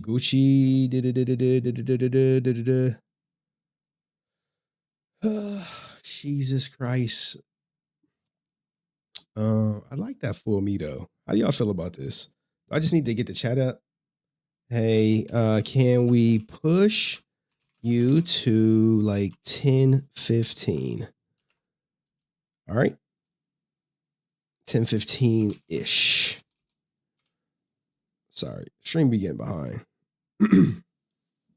Oh, Oscars win. We'll cover the Oscar win. I did not get to it yet. What am I covering next? What type of question is that?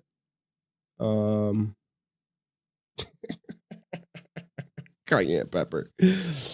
Oh, I gotta cover this stuff because I gotta whatchamacallit coming on. I got a special guest coming on. So I gotta cover it right now. All right.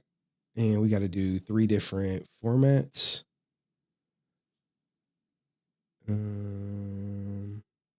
YouTube React. What are you covering next? Celebrate your own people. What are you talking about? I'm not black. Sky Frank told you that shit. Don't come up here talking that we celebrate my own people and shit. Just because I was at the rally don't mean shit, Cayenne. I told y'all. Sky say I'm not black, then I'm not black. All right. I'm not even white, by the way. I'm Spanish and Indian, so that's a lie. Do your research, bitch. I'm cooked. I'm cooked, man. People, man. Y'all only knew, dog. Tisk, tisk, tisk. Tisk, tisk, tisk. They say my haters gonna be ghost soon. God damn, boy. Like, Jesus Christ. Undertaker don't be playing, man. Hold on. I gotta whatchamacallit. All right. What are we talking about? Aaron Schoenke deleted stream. We be on his ass, dog. They like, bro, you bun. All right. my Sky revoked my black card. Yeah, dog. She was like, she almost called me the N-word. But then like it was some dangers behind it. It was like, but they don't care. She be calling them ninja anyway. Soon or later be ghost. I don't know, dog. Not my problem. Not my problem. Hating is bad for your health. Sometimes people be having too much hate in their heart. They be like, I got some hate in my heart. They be like, okay. You know, the life of a hater is always short-lived. Remember that, guys. All right. Boop, boop, boop. I kind of want to go to a smooth transition. I got to test something.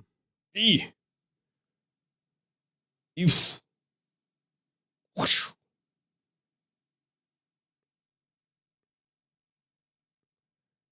Henry is white. God damn, dog. I'm the villain. Bro, I'm not the villain. I'm the victim, guys. People be attacking me and shit, man. I'll be like, why me? Why me? Why not Aaron, man? Why me? They be like, fuck you. Like, God damn. God damn, I can't win.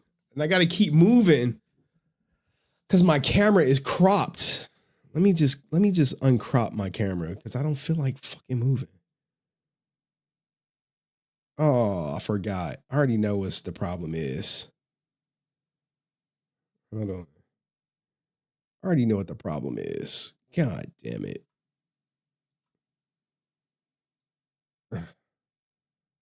See, it's that bullshit.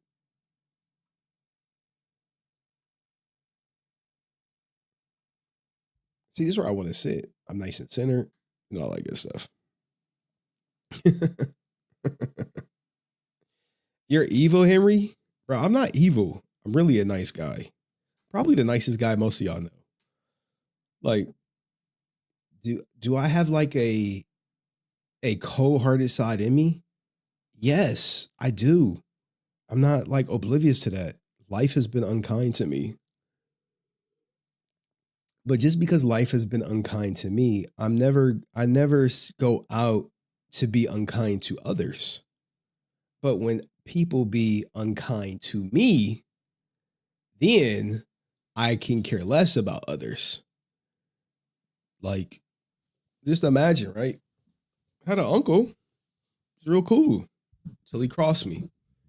He crossed me for the sake of his wife, for the sake of his marriage. But right is right, wrong is wrong. So because of that, when he died, it was like, you going to the funeral? Nope. No. You sending flowers? Nope. You sending condolences? Nope. Hey, but that was your cousin's father. Nope. See, I'm going on about my day. In fact, did I get a day off of work for that? I can't remember. I was like, I ain't going to that funeral. I don't care. Because once he crossed me, he was dead to me. That was it. It's like, oh, he crossed you? Yeah. All right, he died right then and there. Like, there's no mourning.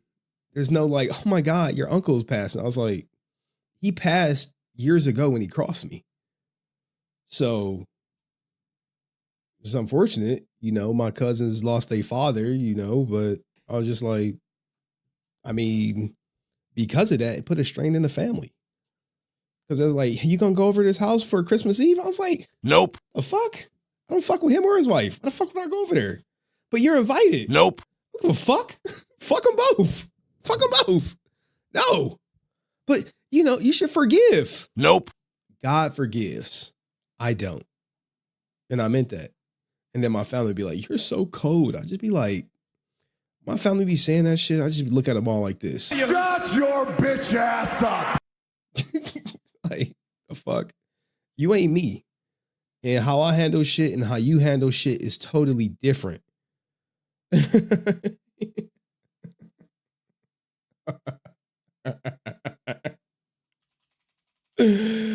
You know, like, you know? And the crazy thing is, right? All the fucking people who tried to cross me, I tried to help. Family included. Family included. I'd be like, you know what? That's why I just stopped helping people. Just like, no, man, fuck y'all. How do you immediately jump off the poop? The fuck is this? Look, let me add chat select to this. Add source. Like, you guys don't know. I give y'all like a tip. Just a tip. You give us just a tip? Just a fucking tip, dog. Why would I give y'all more? Y'all can't handle it. You'd be looking at me like I'm crazy. Like, wait, what? Browser source. Add chat select. Y'all be like, what the hell, Henry? I mean, I don't think we need to chat for this. Do we need to chat for this? I don't think we need it. What the fuck? Man, always trying shit. How do you immediately jump out of the poop clothes before you get into your Elon Musk blow up car? I think I've showed y'all my office at some point. I mean, fuck, I'm chilling. But anywho, motherfuckers, I just be like, bro, fuck that. Anyone who crossed me, I ring the bell on them before the Undertaker, dog. True story. They be like, but they need something. If they don't get this, they gonna die. Wait, the fuck is that my problem? But what if you were in their shoes? Then let me fucking die. Man, if they want to have mercy upon me, by all means. But me? No. Fucking for life. It's fuck dust for life. For life, dog. For life. Freaking new. But anyway, let's get to this, whatchamacallit. Aaron Schoenke deletes another live stream.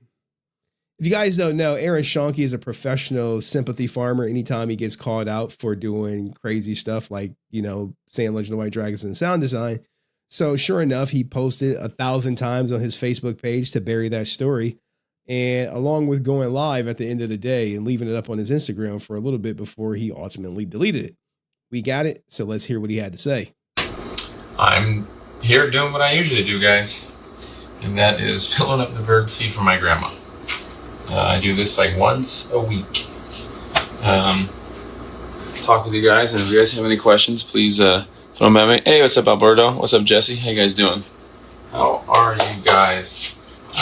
Things are going great over here.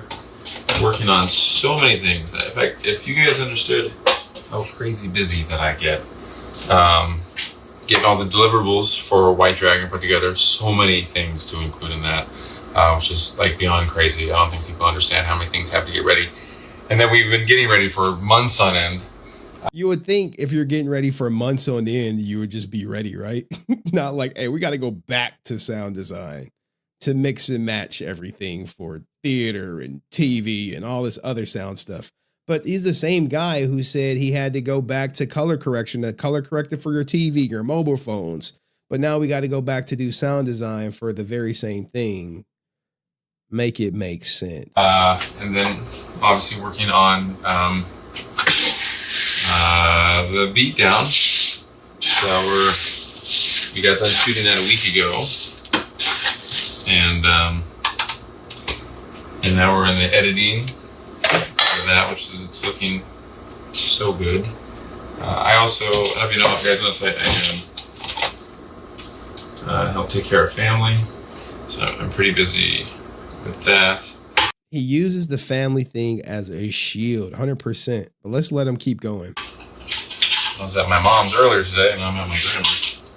And then tonight I'll be back home. But they're all my home. I go everywhere. The Calabi. Can't make any announcements, but I'm excited to make announcements. Great t-shirt, I know. The occasion's the best. Aaron, is the fight with you as Jai in the red shirt still my dragon? Yeah, of course. Why would that get taken out? What's going on, Steven? What's going on, Isaiah? When's Batman Shredder done filming? We have to do one day with an actor who has a fun little cameo in it. That's gonna be later this month. Did y'all catch that? How he said he loves making announcements, and forgiveness is a manipulative tactic. Yeah, and you think Aaron he wants you guys to forgive him for all this lateness. Please forgive him for not dropping Legend of the White Dragon in a timely manner. Forgive him for launching another beatdown before dropping Legend of the White Dragon after he said he wouldn't do it. Forgive him for further delaying Legend of the White Dragon after he then further delayed it for the last 3 years. It's coming every year. And guess what? He's open to the idea of it coming in 2027 because nothing right now is locked in stone. He has nothing. There is no interest. And even later in this interview or his deleted stream, we're actually going to catch him flip-flopping on if he's trying to make money off the film or if he's not. Because in one instance, he wants profit. In the other, it's not about the money miraculously. But we got to get there. We got to get there, guys. And then that's it. But that's like pretty much like just like 2 shots. But it's 99% all done.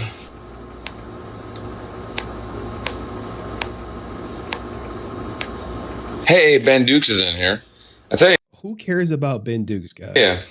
Ben will tell you the whole truth and nothing but the truth. Ben's good stuff. Here comes some bootlicker. And yeah, Ben Dukes is in there because Ben Dukes get paid. He there to collect a check. He's not there for free. Connor says, you're a good man. Need more people like you. Oh, thank you. Do we have an ETA on Legend? We do, but we can't announce it yet. But we do. How's it going? It's going good. I'm just out here taking care of my grandma right now. So both your fights in regular clothes and in the armor. Correct. Yes, that is. Jai's got many different looks. Bro, no one cares about Jai. When's the movie dropping? What do you have to say to the haters saying Legend of My Dragon's not happening? Now, here's the thing, right? This question comes up almost every live stream where it says movie's not happening. The movie is finished. The movie is complete. I have people who've seen it and told me it's trash. All right. So because of that, he's going to take this thing and go on like this diatribe about all these haters saying the movie is not coming. The movie is done. He's holding it hostage because there is no interest that leads to any type of profit for this dog doo-doo hour-and-a-half beatdown where he's the main character and Jason David Frank is just starring in. I mean, some people think the Earth is flat. I don't know what to tell these people. Because we're doing we're getting all the credits, input for distribution, and there's so many people that worked on this movie. Why is that not already in there? Like, why is he still working on the movie that was quote unquote done so long ago? How do people keep falling for this? How do they? I for the life of me, I don't get it. So I guess those are all fake people. Also, there's like hundreds of photos online, tons of behind the scenes. Like the fact that they say the movie's not happening is so crazy. No one wants the movie to happen more than all the people closest in Jason's life. I spoke to Jenna. Here we go with the meat shields. Look, guys, anytime he talk about Jenna, Tammy, Jason, it's as a shield to disarm you for having some angst against him for delaying Legend of the White Dragon. That's why he brings it up. Because they're not brought up no one's asking about Jenna at this point. He's inserting them into the conversation. That's all he's doing. Let me insert this. Jenna wants it out. Jenna's delusional. She said this is better than a Marvel movie. Tammy hasn't said any comments because I think deep down inside, they all know Tammy, Jenna, even Chris J, hopefully at this point, this movie's not going to be profitable. It is an hour-and-a-half beatdown featuring Jason David Frank. Last week, and her are in constant contact. And I know that Jenna just saw Lenore, and they're excited about it. And who cares? That's the thing, is that we all like love Jason. Well, obviously Jenna does. It's her daughter. She's number one on the call list for that one. But you know, it's like Jason's like a brother. Not going to let him down. Going to make sure that. Wait. You don't think he feels let down right now by this movie being delayed to infinity and beyond? Is this honoring him right now? What he wanted is. He wanted a beatdown to come out before his movie. He wanted a crowd-funded event before his movie. There, on the big screen, all sort of stuff. So we're just working. It's not going to be on the big screen, guys. I promise you, it's not going to be on the big screen. Unless he's like, oh yeah, we're having a screening at this theater on this day during this time slot because we rented it out. It's not going to be in 25 theaters across the United States. That ship has sailed. In fact, I don't even think that ship ever got off the docks. I think that was a farce, a pipe dream to sell to potential investors to buy it. This guy does not know how to make a movie, and Legend of the White Dragon is proof. Really hard. I think just people, it's tricky because people are really excited for it. They're really, really excited. And it is taking a really long time. It's taking way longer than any of us had ever imagined or hoped, you know. So I can see how everyone's patience is running thin. What are you talking about? The movie was quote unquote done last July. Literally last July, movie done. He won't show it at any film festival because he don't want the word to get out how horrible it is, because he can't control the release. He can't control the narrative. That's why only friends can see it. It's totally understandable, but they're still excited. You know, it's like if they didn't care, then there'd be none of this, you know, energy around it. But when it comes out and everyone sees how good it is and they see Jason in it and, you know, how much he's like kicking ass and his performance is so good in it, you know, and the message of the movie, everyone's going to just forget it. And they're just like, oh, all that was silly internet stuff. But I would say don't stop with the silly internet stuff. That's the every time that a fan mentions it to me, that makes me laugh. I feel like No. The silly internet stuff literally made him post non-stop. Jason David Frank this, Jason David Frank that. Non-stop. Silly internet stuff. Yeah. Like it made me feel like a Kardashian. You guys that you spend that much time making up silly stories about me. What are you talking about? Your former friends came forward and interviewed about you. What was the story? Like, what was the story? Please tell me Legend of the White Dragon is going to be profitable. Please tell me that Legend of the White Dragon is going to be across 50 theaters across these states. Please tell me there's a huge demand outside of the Kickstarters who are waiting on their digital copies, outside of the people who are waiting on their physical Blu-rays. Where is this imaginary demand for it? Most of the people who donated to Legend of the White Dragon literally have forgotten about it. Kid you not. I am literally doing the most PR for Legend of the White Dragon, and I never donated a penny to the project. The Batman trailer come out in June. That's what we're targeting. That's what we're hoping for. Life is so crazy. I slept like 4 hours today. I had to drive to my mom's last night, helped her with something, and then drove down to my grandma's. Took her here to a hair appointment because my grandma's got to get a perm. Have to do that. White women get perms? What? When in June? I don't know exactly. We don't have a committed date yet. She's also a huge nerd. Like she really knows her stuff. She loves. You talking about his beard right here? Batman and Ninja Turtles. Like when we first met, her dream was to be April O'Neil. Stop the cap. Yeah, hey Aaron, my goal in life is to be April O'Neil. Bro, hey, just let us know when the April O'Neil softcore prime gonna drop, dog. Let us know when that's popping. Who's she gonna be with? It's probably gonna be another woman, right? Aaron, hopefully sooner than later. You need to come to after. I'd love to. That sounds fun. Here's where he about to use Jason David Frank as a shield.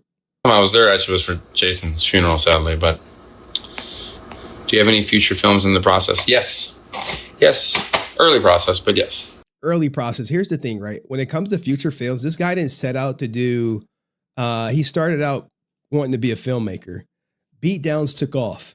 He is a current failure. He's supposed to be making nothing but feature films, not e-begging for Kickstarter donations on YouTube for stolen IP versus stolen IP.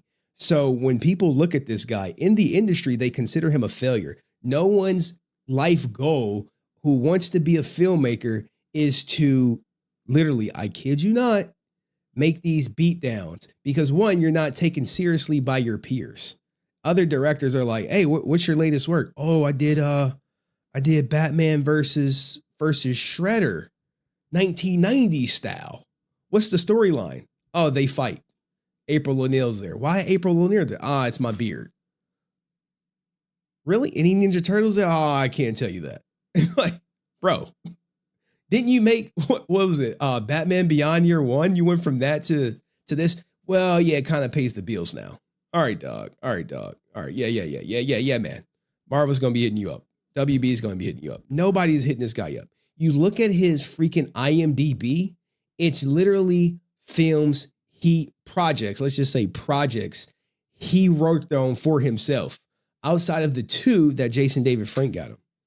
So, you know, future films. What happened to Space Bears? That was supposed to be a feature film, right? Where that at? Where Taz Caden at? This guy is known for having incomplete projects. Sure, he can create a 6-minute beatdown for you guys with y'all money, and then he's going to tell you it costs like $100,000. I'm not lying. He's going to say, "Oh, it's more than $100,000." Like, what? Yeah, I can't even imagine how emotional it is to distribute this from a family perspective. Oh, it's so tough because like when you distribute a movie that like it's just like a movie, that was loud. And you just want to like make money. You know, if like your only concern is money, then you just put it out and it's just what it is. But we want this to be handled like such a proper way. This is like Jason's last movie to be out in the world, so it has to be, you know, this like perfect send off. And you know, myself and Chris and Jenna and Tammy are really, you know, we just want the film to get out there and honor Jason's wishes. You know, money and all that kind of stuff, that doesn't really matter. You know. Bro, shut up. Stop the cap. You literally, look. You like, money doesn't matter, right? All right, if money doesn't matter, let's go to this, right? Let's go to this, right? Where he talks about how important it is for Chris J to get his money back from his investment. And this was recently. You all remember this, right? Maybe this guy is living in a different world.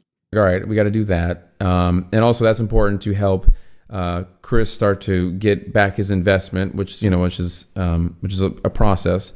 And then hopefully eventually make enough profit so that the Frank estate, Jenna and Tammy, see a profit, and it helps them because Jason wanted that as well. Wait, I thought it wasn't about the money. Wait, bro, you're confusing me. I am literally confused. Because we right here, it's not about the money. But then right here, Chris J need to get his investment back, and Tammy and Jenna need to get some profit for their estate. They're not making any money from Legend of the White Dragon. I know it. If they haven't realized it yet, then they think this guy is going to make Jenna Frank the next movie star. She gonna be the next. What's the girl from Euphoria name? Pick one of the characters. It's not happening. This guy is not a star maker. He's a user. He's an exploiter, and that's all he's gonna do is exploit. But some people want to be exploited, and some people need to be exploited to learn, you know, to have that lesson of what not to do in the future. But don't take my word for it. I'm just a YouTuber. You know, I'm just a hater, a quintessential hater, or skeptical, healthy skeptical about the things this guy says. And you should be too, especially if you donated to it. Like, how many people then donated to it and got blocked? How many? Donald, did you donate? The continuing saga of Aaron messing up is still the same words, constant nag, nag, nag, bish, bish, bish. Oh, it even has a sound. It goes nag, nag, nag, nag, nag, nag, nag, nag, nag, nag, bitch, bitch, bitch. And that's what he's doing. Because he has nothing, man. Don't worry. We gonna let him continue to cook himself. You know, it's just like about, we want to get it out there. We want to be in theaters, you know, but it's not going to be in theaters unless you rent one out. You know, he doesn't talk about the whole 25 city theater deal anymore. Oh, with Falling Forward Films. It's by the wayside. I think that was literally to attract like some investor who they could pull the wool over their eyes. Because then after he do that, he added more reshoots. Like, imagine that, right? Imagine announcing this 25 theater tour, and then you literally doing reshoots, adding characters to it, and taking Jason David Frank out of key scenes because it didn't flow, right? But getting in theaters costs money. That's like pretty expensive to do that. So we're trying to figure out a way to do that. I know some people brought up This means there is no way for it now, right? And he's about to bring up Markiplier. Now, I'm told this movie, Legend of the White Dragon, had about a $4 to $5 million budget, easily over $3 million. He would never say, but guess what? Y'all are never getting that money out of it. You're never finding anyone walking this earth with a functioning brain to give Aaron $4 million or make a deal that leads to $4 million for Legend of the White Dragon. It's not happening. It's only one Chris J walking the earth, right? I'd be surprised if it's two. But let's hear him talk about Markiplier. And they're going to compare Markiplier's situation to this. Markiplier, I think is how you pronounce his name, and he put his film in theaters. But Markiplier has quite a bit of money though. His net worth is, I think, just a little north of 15 million. So he was able to drop a couple mil on distribution and get everything out there, which is great. Hats off to him for being awesome. Well. Now, when he brings up Markiplier did it by himself, and we're actually going to get Markiplier's budget real quick because Markiplier gave it. Now, what you're going to notice is Markiplier's budget is similar to that of Legend of the White Dragon.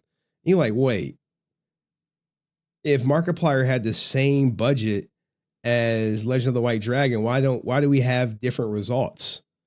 Because you have a different talent set. One person is talented at what they do on their first outing, and another person has not found their footing in 20 years. So I don't know where they got that, but that's pretty much what of 3 million. It was a little over 3. I don't even know. This is wildly successful for not only an indie film, but particularly for somebody completely outside of the Hollywood space traditionally. And on a budget of 3 million. It was a little over 3. I don't even know where they got that number. Yeah. But the whole internet says 3. It's actually a little over 4 is what it was. So I don't know where they got that, but that's pretty much what the budget is. Yeah. Okay, well, you screwed up my whole math because I did this whole thing on ROI. But if it was 3, if you just say it was 3 for this, over 3 under 5. There we go. I'll give you that. It's over 3 under 5. Say it was 3. It puts you in the top like 150 films of all time for return on investment. Like you're up there with like Reservoir Dogs and Blair Witch. We haven't even gotten the Blu-ray out. I'll make more. I promise. Look. Let's just give y'all the skinny real quick. It has grossed over $50 million worldwide, 40 from United States, 9.1 international, made on a modest $3 million budget. It was a major box office success, opening with 17 million. But his story didn't start there, right? Because he literally had interest where after his, people were like, hey, we need to get this out. So he had, Centurion Films, if I'm not mistaken, go out theater to find, give me a second. I got to find it. What the hell?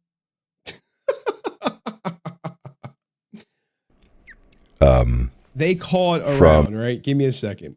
They had to actually call around and have people to request it because at first it was only into like 50 to 60 theaters. Here we go right here. Part of Centurion Films, who has been the one that has been pounding the pavement, who got the initial 50 to 60 theaters, who has been instrumental in expanding it, calling up theaters one at a time. Him and his team have done an unbelievable job with this. I'm going to read you the email that he sent me, and then I'll leave it at that. And it was self-distributed. It's like, oh, we're just going to try to do it ourselves with the $3 million budget. Now you think about that, and you think about Legend of the White Dragon, and you're like, wait, why we can't do that with that? Because look who you got at the helm. You got Aaron Schoenke, who never directed or delivered anything of substance outside of YouTube views. So you ask him to do something he's never done before, and he constantly criticizes people who criticize them, saying, you never made a movie before. Well, apparently, it looks like neither has Aaron. So let's get back to letting him eviscerate himself. Come on, Aaron, you could do it. But it's tricky though. So we don't have gobs of money, so we're trying to figure out how to do that. But I think we got to figure it out. Do X23. Yeah, no, Jenna's going to be X23 on our beatdown. Bro. This, hey, look, you got to, right? You got to. Hey, yeah, Jenna gonna be X23, dog. I don't think people are like, oh my God, we're gonna see her cosplay as X23. What's up, Draven? Can't wait to watch White Dragon. I'm gonna cry. You definitely will cry, 100%. It's very emotional. The movie's very, very emotional. What? Look, guys, I'm sorry to keep being Paul's Andy, but if you cry, you're not crying because his character dies at the end. I promise. That's what I was told. His character dies at the end. You're probably crying because you have an emotional connection to seeing Jason David Frank. And you won't be crying because it's probably the most beautiful thing that you ever saw, the most beautiful piece of cinema. It's so good that you won't show it at any festival. You won't even register for it. Because once people see it, he knows it's dog shit. People who saw it know it's dog shit. People who have emotional connection are going to feel some type of way because it's Jason David Frank. But you crying at the end, it won't be because Jai dies over like what was I told? A super crystal red overdose. Like, get out of here, dog. Oh, I just met Jenna. Oh, how was that? Jenna's the sweetest. So nice. How do you decide when a beatdown gets an alternate name? You try to do it for every one of them. Kamiko says it'll be worth the wait. It definitely will. Big Daddy says so many broken promises. We'll see Legend of White Dragon 2027. The plan is for the end of this year, or well, actually before the end of the year. Yeah, it'll be before. Look, guys, he has no idea when it's coming out. You think Tammy and Jenna know too? Like, when's the release date, Aaron? Well, you know, I don't know, before the end of this year. Between Big Daddy says so many broken promises. We'll see Legend of White Dragon 2027. The plan is for the end of this year, or what? If it doesn't come out at the end of this year, then what? The plan is for 2027? When you say end of this year, or well, actually before the end of the year. Yeah, it'll be before. Between end of summer, end of the year. We have to wait and see. There's a couple different dates there. It depends on variety of options. But we'll see. And variety of options? Are you picking this up? Yeah, we've there's been a lot of bumps in the road trying to get this film out. Been told dates by different things, different people, speculation, didn't work out. So that's why we're really apprehensive now to give a date, because we don't want to lead everyone on again and then it get changed. But the film industry is so fickle; it changes all the time. So when is White Dragon coming out? We have a date, a rough speculation. Well, what do you mean? How you go from end of this year to we have a date? He has nothing. That's why he walks away from the camera, man. He walks away like, let me get the hell out of here so I can think of something stupid to say. We have a quarter, I guess, just in this time. But we do have a date within then. But I don't want to tell anyone because it's not official yet. When it's official, I'll tell everyone. Because before I told people and it didn't work out, and now everyone's mad, which is understandable. But he's told people for 3 years. We are going to do a documentary on White Dragon and why. Documentary on White Dragon, clock it. Still hate. Fans don't need it to be perfect. We just want the damn movie. Well, I will say to that is Jason wants it perfect. Jason's a perfectionist. So am I. We've also spent so much time on this, and this is the last thing that Jason's going to be in. So it has to be perfect. It has to be perfect. So I'm going to say you're wrong. and it has to be perfect. But the film's coming out, though. The film is definitely coming out, and once it's out in the world, that's it. Yeah, once it comes out in the world, all Power Ranger and Jason David Frank fans will ignore him for the rest of, as long as he has air in his lungs, he'll be ignored. That's the last thing that Jason will ever do, and that's his last message he wants to the world. So he entrusted me to do that, and we're making sure that it's perfect. I know right about now, everyone is looking at the success of Johnny Young Bosch, wishing they would have trusted Johnny instead, right? You wishing that. You wish he would have ditched Aaron for the Johnny Young Bosch Kyle Higgins duo that he probably really wanted to work with, and not Aaron. Let me attach myself to anything so I can get some directing credit and milk Chris J for millions of dollars, right? You say it's about the money, really? Really? I didn't know you were in the meetings with us, going over all our finances. I didn't know that. Well, if you say it is, then I guess it is. Wait, did Chris J, Tammy, and Jenna say it's no longer about the money, just put it out? And did Aaron say, well, I got to do another crowdfunded event, and then once we do that crowdfunded event, then I could put it out? Because if I put it out now, then I can't farm the Power Ranger fans for more money. Oh, shit. Did he say that? Can someone confirm? Does Tammy and Jenna know that it went back for sound?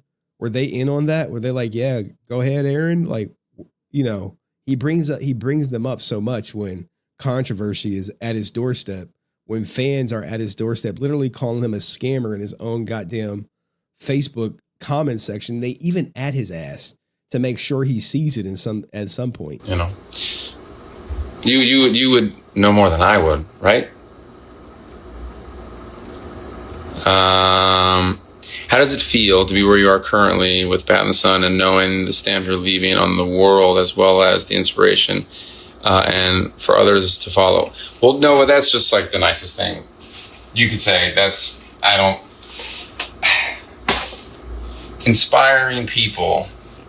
I was just recently asked to give a quote about how I wanted White Dragon, what I wanted for White Dragon. And I wanted to inspire people to just bring choices in their life that make them very happy and prosper. And that's like the number one thing as an artist you can do. So money in the pocket, I don't really care about that. Doesn't matter. It doesn't matter? What are you talking about? Aaron wanted more. Greed. Originally, I wanted to do 250,000, but Aaron wanted more. Greed. Well, Jason thought money mattered to you. So do we discount? Did he change his mind? Maybe he changed his mind, guys. He changed his mind. Maybe he changed his mind.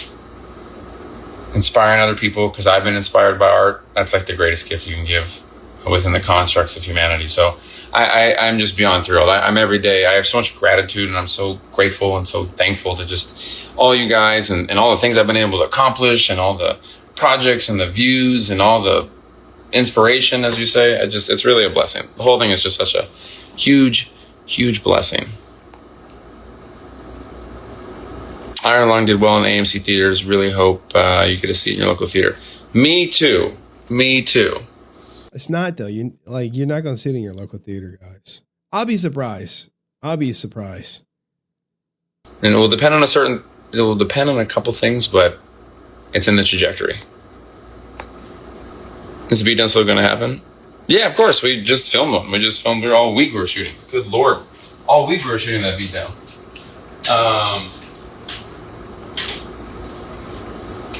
You guys know how much this beatdown costs? Oh my gosh. It's well north of six figures. Well north of six figures. Beatdown costs well north of six figures. Johnny Young Bosch put together a feature film for $50,000. Money well spent, Aaron. Money well spent. You guys know how much this beatdown costs? Oh my gosh. It's well north of six figures. The cap. Remember, guys, people called him out for inflating numbers, which was, what was it? The Batman dying is easy. That was the big call out. Nat says nobody wants a half-baked response for Jason, so yeah, he's wrong. Yeah, I mean, they just don't know. It's amazing how many people that don't know that like to talk. What? Agreed. Look, if I'm talking about Aaron, I'm using his words, guys. Yeah, ridiculous. It's definitely not about the money. It's about respect for Jason. I know. That's 100%. What? What was this? Wait, what was this? So it's like, wait, what was this? What was this? Hold on. how do you hopefully eventually got to do that, and also that's important to help Chris start to get back his investment, which is a process, and then hopefully eventually make enough profit so that the Frank estate, Jenna and Tammy, see a profit, and it helps them because Jason wanted that as well. So it's like, how do you do that? And we'd love to hand the movie off right away to the Kickstarters because they've been waiting the longest on it, but that could destroy a distribution deal, because when distribution grabs it, they want. This is bullshit. Stop the cap. But let's get back to him bullshitting y'all. Come on, continue, Aaron. Continue to lie to us. People ask me, how do I know Aaron's lying? His lips are moving. Nailed it on the head. Yeah, we have to just make sure it's perfect for Jason. But we have Jenna and Tammy 110% supporting us. Look, no one asks were they supporting you, but he has to shoehorn that in to make these delays acceptable to the fans. So he farms whatever good credibility that they have, and he's speaking for them, right? I'm sure, we saw him parade Jenna out there to say that it was better than Marvel, which, I don't think anyone believes in their right mind. I haven't seen Tammy say anything about the film, but maybe after today she'll make some comment in support of Aaron, because literally all they got to do is speak out against Aaron and he's done. Say, hey, we don't agree with all these delays. They're not going to see no huge sweeping profit from it. Why the loyalty? Well, Jenna's going to be X-23 in the next beatdown because we haven't heard nothing about Black Panther. Like, bro, is that about to make her career? I could tell you. Nope. No. They're dear friends. So just gotta make sure it's perfect. What's up, Laura?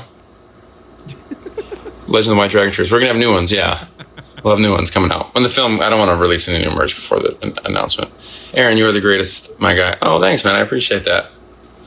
We're all blessed to have an individual like you still around for us to hear and learn from. Oh, no, you guys are being so nice right now. Here says people think they know everything. That's why we got what we got in office. Oh, boy. We're going to stay away from politics. But, yes, people think. All right, stay away from politics. What if I told you he's a Trump supporter? Would that sway you? Not that I need you to sway, because I honestly don't care if he's a Trump supporter or not. But let's let him give you his take on this right here. That they know everything and they like to comment on it. I mean, people even argue with Tom Brady about football, which is silly. I hope you take care, Laura, because it's very serious. Someone asked me why I always do. All right, so where is the comment? This is actually some leaked DMs, if you will. All right, let's get it. Yeah, I can say that is true. What the person is saying is true. This is like someone commented on interviews. What specifically is true? Aaron has zero pull in Hollywood, but he can hurt people because of his few contacts and has threatened to do so. He uses people and ignores them when they can't help. Do you want me to quote you or put you down as anonymous? I also felt uncomfortable the last time we worked together because his blatant racism in support of Trump getting the Mexicans out. Now, if you think someone is racist, that's just their personal opinion. Make of it what you will. But this person 100% knows him, and maybe you could be more direct and be like, hey, Aaron, are you in support of Trump getting the Mexicans out? Seems like a great comment, a great question to ask, but make of it what you will. I honestly don't care. Let's continue, because I got a guest coming up soon. Delete the lives. It's kind of like making them personal for you guys. Maybe I should leave them up. I don't know. He deletes the lives. This is how we get them. They're just so like off the cuff, you know. It's like a lot of people like have like online like presence, or they do all the doodads and everything. I just kind of come in here and kind of just a little more raw and personal with you guys. When we find out the release date for Legend of the White Dragon, you're going to quote me on this, and I don't want you to, but if I'm guessing, the release date will be announced.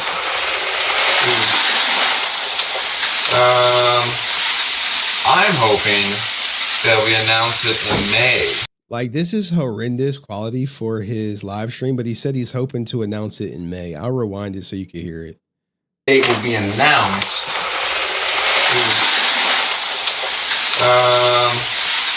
I'm hoping that we announce it in May. That's when we will announce it. I'm not saying that's when it comes out. I'm saying that I'm hoping that we announce it in May. Because by then we'll have all the ducks in a row. But you know, everyone's gonna believe it when they see it. So I say that. I try to answer you guys because you're always like, when, and then I tell you, and then things change, and you're like, yeah, you told us not the truth. And I was like, well, at the time that was the truth. It just keeps changing. There's no actual line. It's just the date changes. Because that's kind of how these things work. So why has he not answered the $1 million question? How'd you go from having a theatrical release upon these 25 cities to no theatrical release at all? Exactly.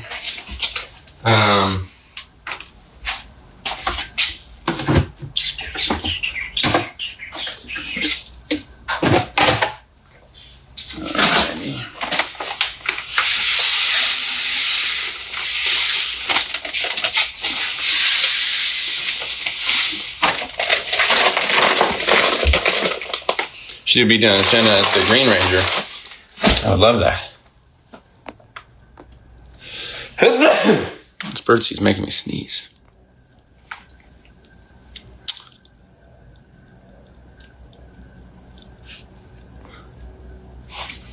Okay. Get these done here and then. Actually, I got time for a little more questions here, guys. Maybe I'll leave this one up. Oh.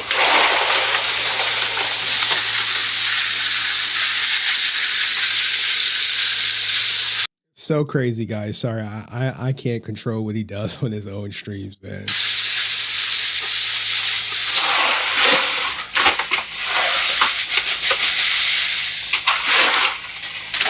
Okay. Show the bird feeder being hung up or whatever. Well, I can't because I have to there's so many that I have to hold all of them like a bunch of grocery bags, and I can't hold the phone at the same time.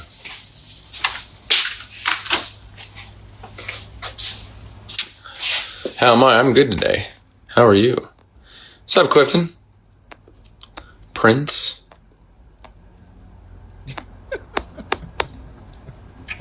It's almost over, I promise.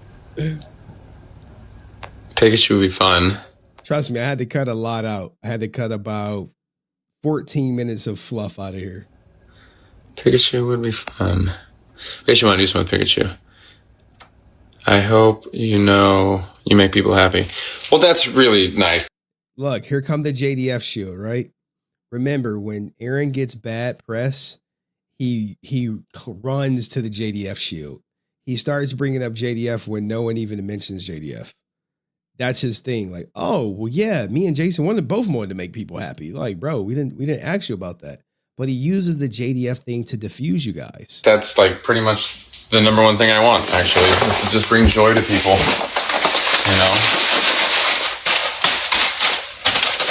So that's what Jason wanted too. That's a very common theme, that me and Jason, related on.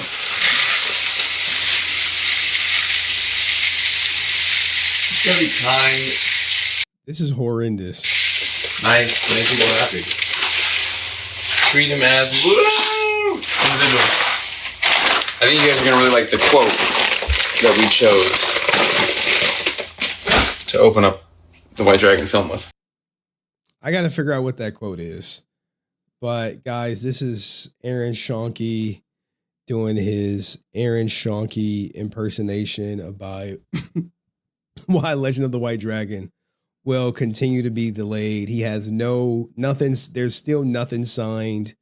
He's quote unquote back in sound design. What was that? Yesterday, today. Maybe he'll make an announcement when it's finished. Looking at everything, consider, even if I wasn't covering him, is the mathin'? The unequivocal answer is no. Nope. No one cares who's buying in. The film is constantly delayed. This date, this date, this date, this date. And we still have no release date. He says he's going to announce something in May. This is the same guy who said he's going to announce something after the holidays. Then after the holidays became end of February. Now end of February is now in May. I promise you, he's likely going to launch another Kickstarter after the beatdown comes out. And then after that Kickstarter campaign ends, then you may get Legend of the White Dragon. He needs to milk you guys for a little bit more money because you're not giving enough. But let me know in the comments section what you think. Hype it, share it with a friend. See you in the next video. Peace. Jesus, man, this guy gets me riled up. All right, let me see if my guest popped in. Nope. Charlie, hit that link, brother. Hit the linky. I don't know if he's still in the comment section, but he got to hit the link. I don't want to go to the next section without it. Hey, but what did you guys think though? What did you think? Let me add a chat selector here. What? Somebody's at my front door. Hold on.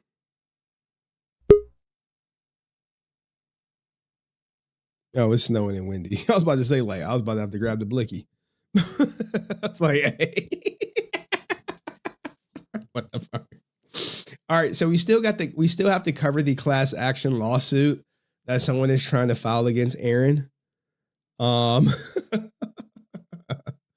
still got to cover the potential class action lawsuit, and we still got to cover Thuy's death, and why Scott Page blamed certain people for the death of Thuy. But before we do that, long time. Hold on. Let me get this in order. I'll let you know when you're live. I'm gonna bring that over here. We could just do this right here. You know what I'm saying? Give me a second, y'all. It's like, I'll be doing so much over here. We know what I need. Well, I'll never have it. But anywho, hold on. Some water. Friend of the show. Henry, your stream is amazing. What's this? Hold on. Somebody glazing me. Let me get a little bit of glaze. Your stream is amazing, but Aaron to me is scum. JDF and Johnny Young Bosch deserve all the respect. Aaron is only using Legend of White Dragon as a hostage and will never show it like he claims. Maybe. You might be on to something. All right, I got to bring my guest up. All right. Jeez, I'm over here dying. Make sure I'm recording. I'm in record mode. Hold on. I'm just going to add you to the screen. You're not live yet. What's up, brother? Hold on. You're not live. You're not live yet. I'm about to give you a nice little intro. And then we'll go live. All right, guys, this person has been on the stream plenty of times, delivered plenty of content, showing their face, was the first people to expose Sky Frank, expose Blake Foster, and he actually throws on a pretty great convention out in Florida. Give it up for friend of the show, Charlie. Appreciate you, Henry. Appreciate you, man. What have you been up to? It seems like you've been on a hiatus. Explain yourself. Yeah, first off, what the hell was I watching a minute ago? I forgot what I was even doing here.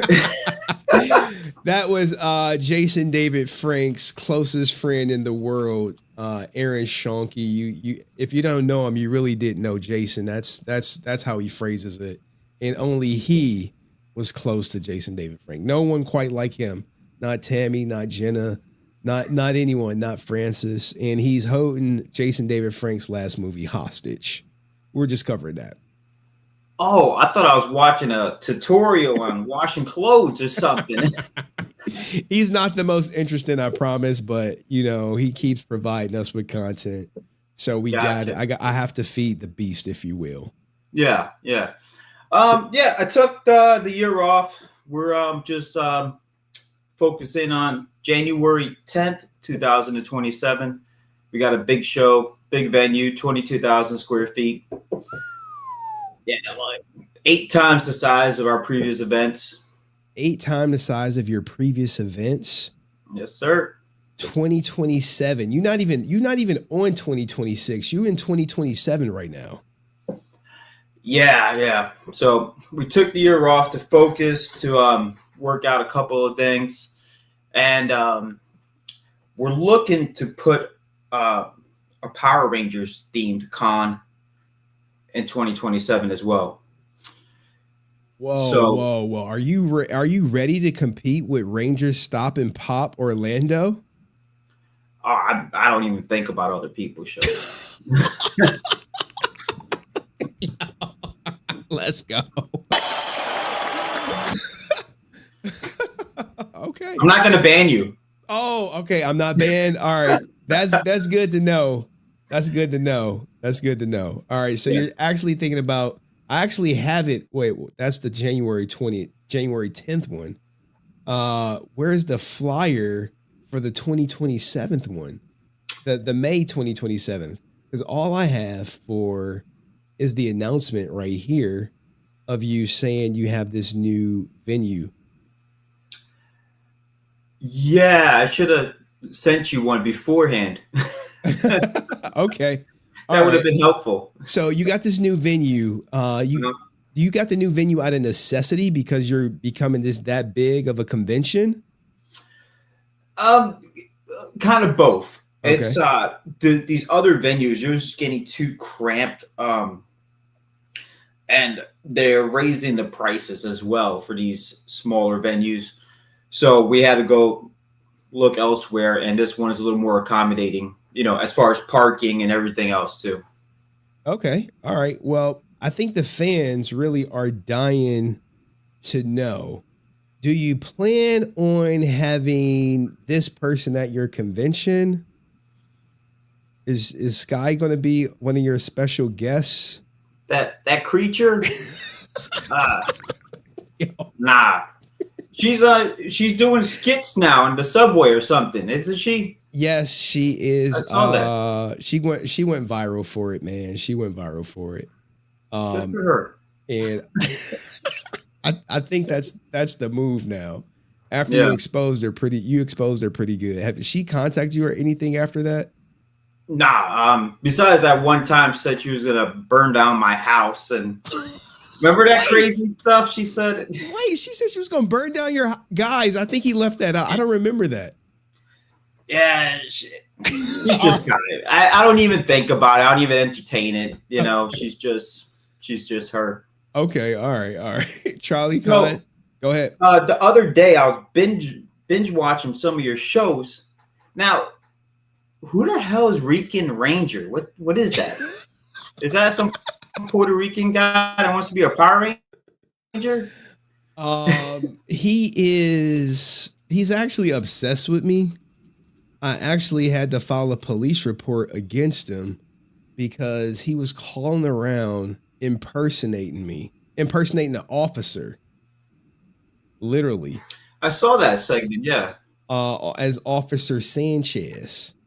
And, like if you go to like his Instagram page any given time, you will see probably hundreds of pictures and posts about me.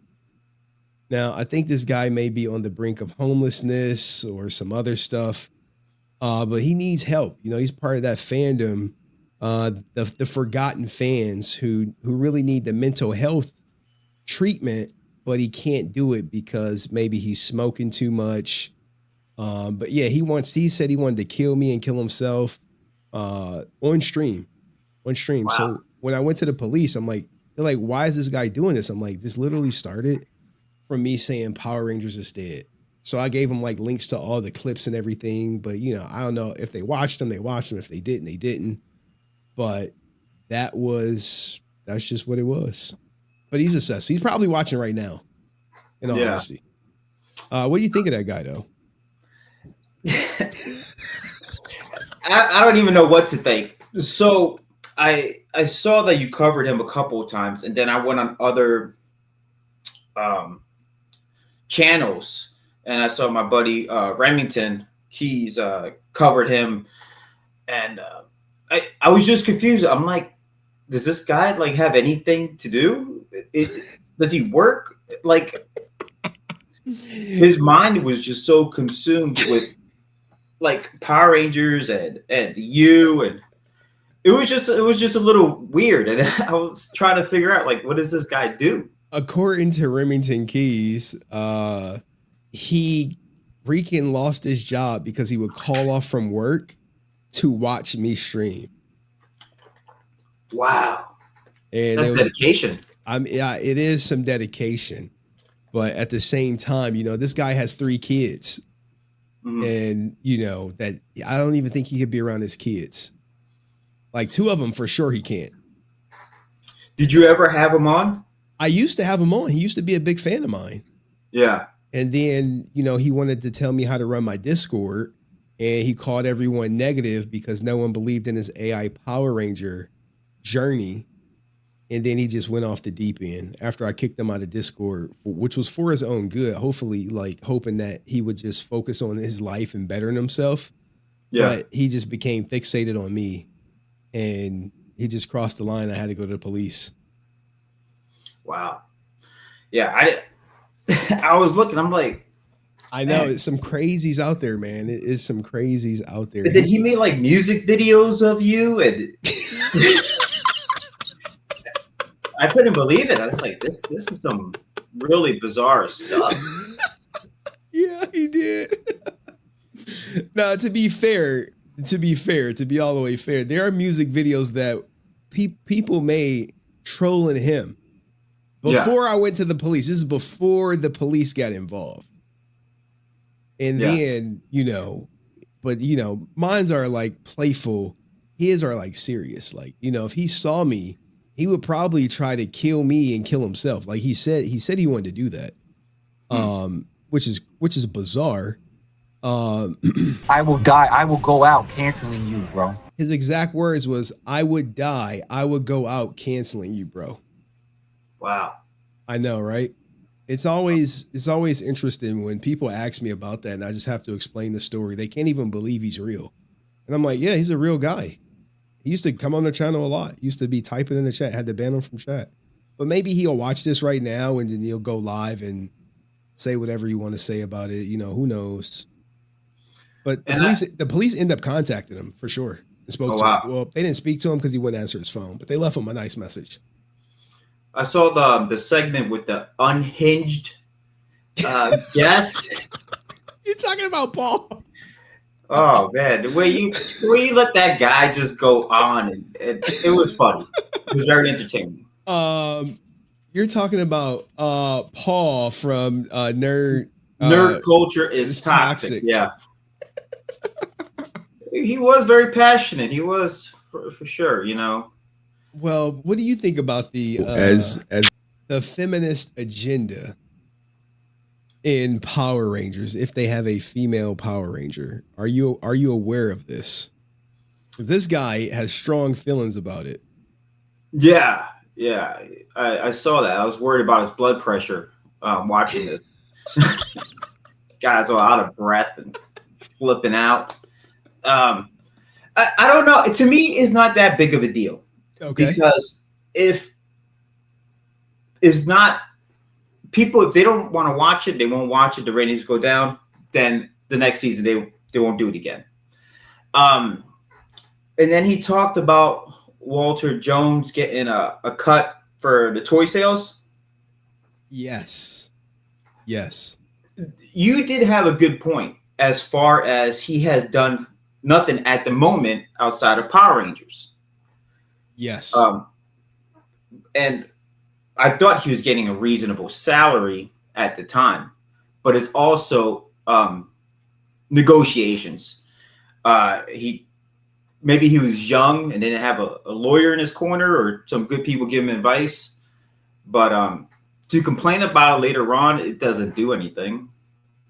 You know, the funny thing you mentioned, the bad advice, literally one of the producers for Power Rangers, in the next segment, he talks about their lawyer gave them bad advice.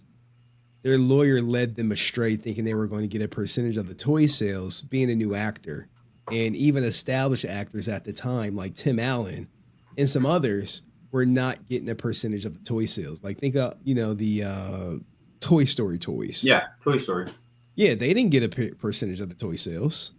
Yeah. Or Tom Hanks didn't get a percentage of Woody, which has his toy version of his face on it. They didn't get that. So why would Walter get that? And someone said, and thank you for the super chat for the 420, said, call off the watch you or hit the bag. There's a clip that we play of Freaking Ranger hitting the bag. You probably haven't seen it, have you? No. Okay. Let me see if I can find it. It is probably the most hilarious thing you will see all night. I promise you, because the level of passion that this guy has towards hating me goes super, super far. But I'll try to find it. Don't do shit. Like here's a clip of him talking about me and telling me he is Shang Tsung and I am taking souls on the internet. This is a real person right here. Nigga don't do shit. What are you talking about? Don't do shit, Francis. Yo, you are fucking crazy. He's Shang Tsung and I'm Raiden. He's fucking Shang Tsung. You need to go. You need to go to a psychologist. You need a psychologist. I will kick your ass. Oh man. This is my ops. Yeah. This is my ops. I have to find the scene of him hitting the bag. But this is what we've been going through for over a year. And I don't think it's going to stop at all. No, I don't see it stopping either. But yeah, man, I bring on some crazies. Have you ever had a problematic guest at your convention? Not a guest, but like a patron that you had to kick out who was maybe being belligerent? Unfortunately, no. We have a pretty good people so far. I've been lucky. Okay. I be honest, I think just Sky was the worst one. I mean, from all her shenanigans and before, then, and after. Yeah, man. I can't. So, go ahead. The movie that gentleman was talking about before I came on, that movie's supposed to came out, and it's supposed to still be coming out.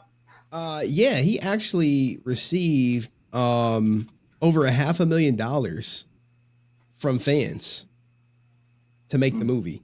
In the end, that is a tremendous amount of money. And then after the $500,000, an investor gave him about $3 or $4 million. So you got $3.5 to $4 million just given to Aaron Schoenke to make Jason David Frank's final movie. And it's been quote unquote completed since July, and no one has seen anything of it whatsoever. Okay. So the movie is made, or we're not sure? Oh, it's made 100%. I've been told people have seen it. It's 100% made for sure. But he just won't, release it. Does he say why he won't release it? He keeps going back and forth. The movie industry and distribution is tricky. You wouldn't understand it, Charlie, because you never made a movie, so you can't even comprehend the problems and the solutions he's coming up with. And that's what he pretty much tells anyone who thinks he's full of shit. Yeah. Sounds like an idiot, yeah. This is my fandom, man. This is my fandom. Yeah. But Charlie puts on a great convention out in Florida. I think I had somebody who actually went down there to see it in the comments section. Nick Channel 19 8001. Charlie's Comic Cons always goes good. So I'm guessing he had to attend one in the comment section. Yeah, probably. Any quintessential guest you're hoping to book for your 2027 MegaCon? We have a few people. They're just working on getting the contracts done. We should find that out within the next 2 days. But I was talking to Francis. Francis. Yeah, Francis. I know her, the love of my life. Yeah. Francis. I talked to her, I think, 2 days ago, and I mentioned Power Ranger theme event, and she said if I need any help or suggestions to contact her, and we'll go from there. Really? Yeah. And she was very nice. She was very cool. She answered my questions, and yeah, she can be nice, but you see one side of her. She has a very foul mouth. But you know what? I could fuck myself sometimes. She's from New York, isn't she? Yeah. I was just thinking about fucking Brent. I guess it comes with that, but it is what it is. At least I get some pussy, some dick. Yeah, man. How you been? More than you. I've been surviving, man. Just trying to get by. Trying to make content. Nothing crazy. Just enjoying life, man, and enjoying everyone in my life to the maximum amount that I can enjoy them. And hopefully they've been enjoying me too. Yeah. Well, brother, I appreciate you, man. Hey, I appreciate you coming on and asking some good questions. And guys, be on the lookout for Charlie's Con, friend of the show. Any event this guy is doing, sign, stamp, seal of approval, go to it. It's gonna be great. I can promise you that. All right. Yeah. So, but thank you, Charlie, for coming up, man. Appreciate you. Of course, man. And take care of yourself, Henry, man. I'll talk to you later, all right? For sure, man. I'll look for that email. All right, guys, that was Charlie's Con. Anything that guy touches, it's an automatic yes for me, which means it should be an automatic goddamn yes for you. Let me know in the comment section if you enjoyed our conversation. It's crazy. You brought up Rican, but that's the craziest thing ever, yo. Everyone be like, yo, is this guy real? I'm like, yeah, man. They're like, is he paid to act this way? I'm like, no, this is just who he is. There's nothing I can do about it. It's just, what do you want me to do? It's just like, I'm at a loss. All right. But anyway, like, subscribe. Catch you next video. Peace.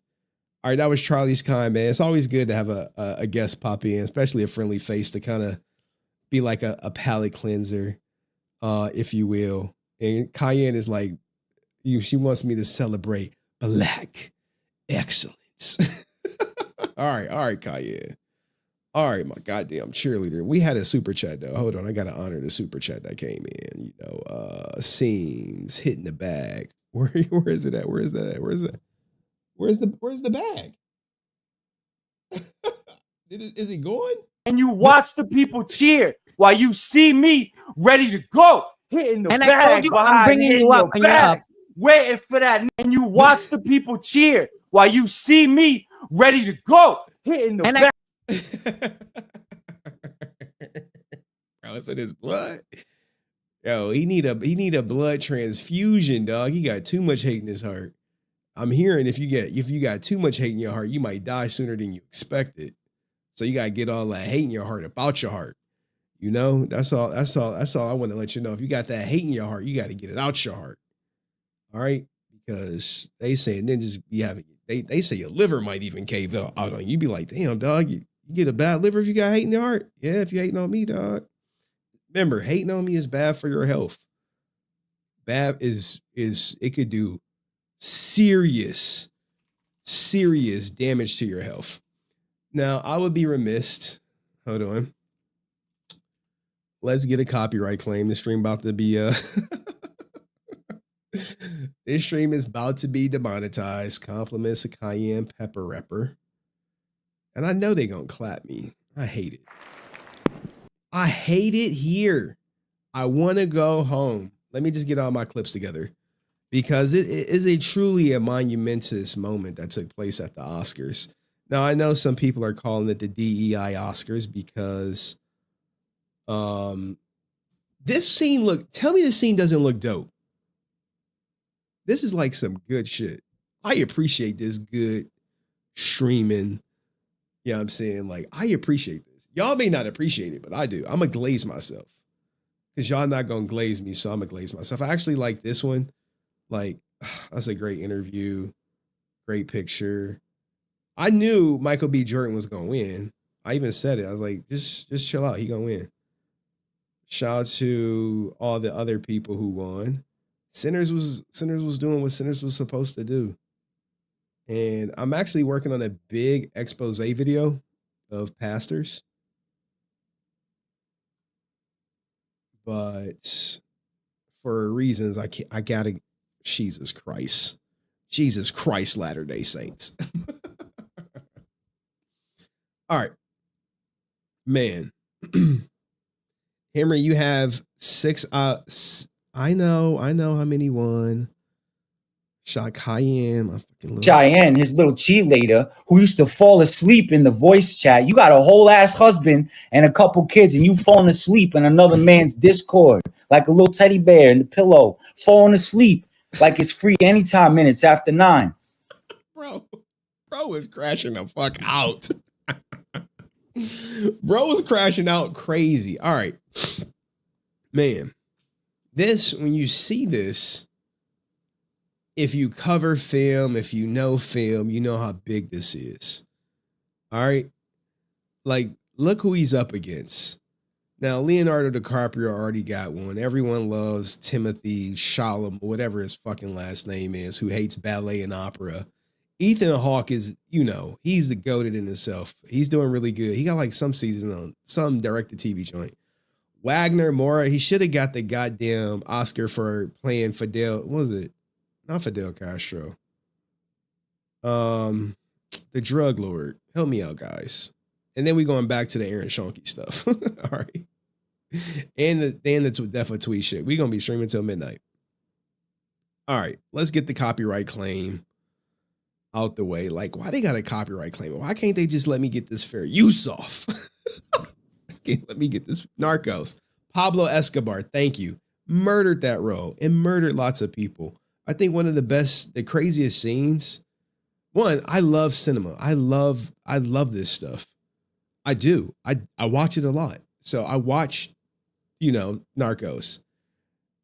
A lot of people don't know that Pablo Escobar will literally order the deletion of someone's bloodline and then have lunch or dinner with his kids and his family like nothing ever happened.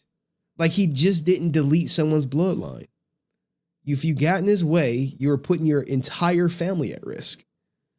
And great. I'm not like praising Pablo. It was a good performance. So let's hear it. And the Oscar goes to Michael B. Jordan.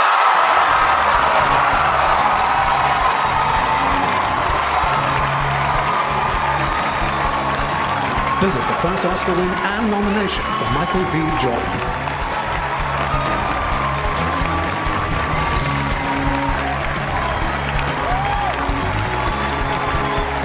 Couldn't happen to a more deserving, more perfect candidate. No type of controversy to his name other than him dating a pass around.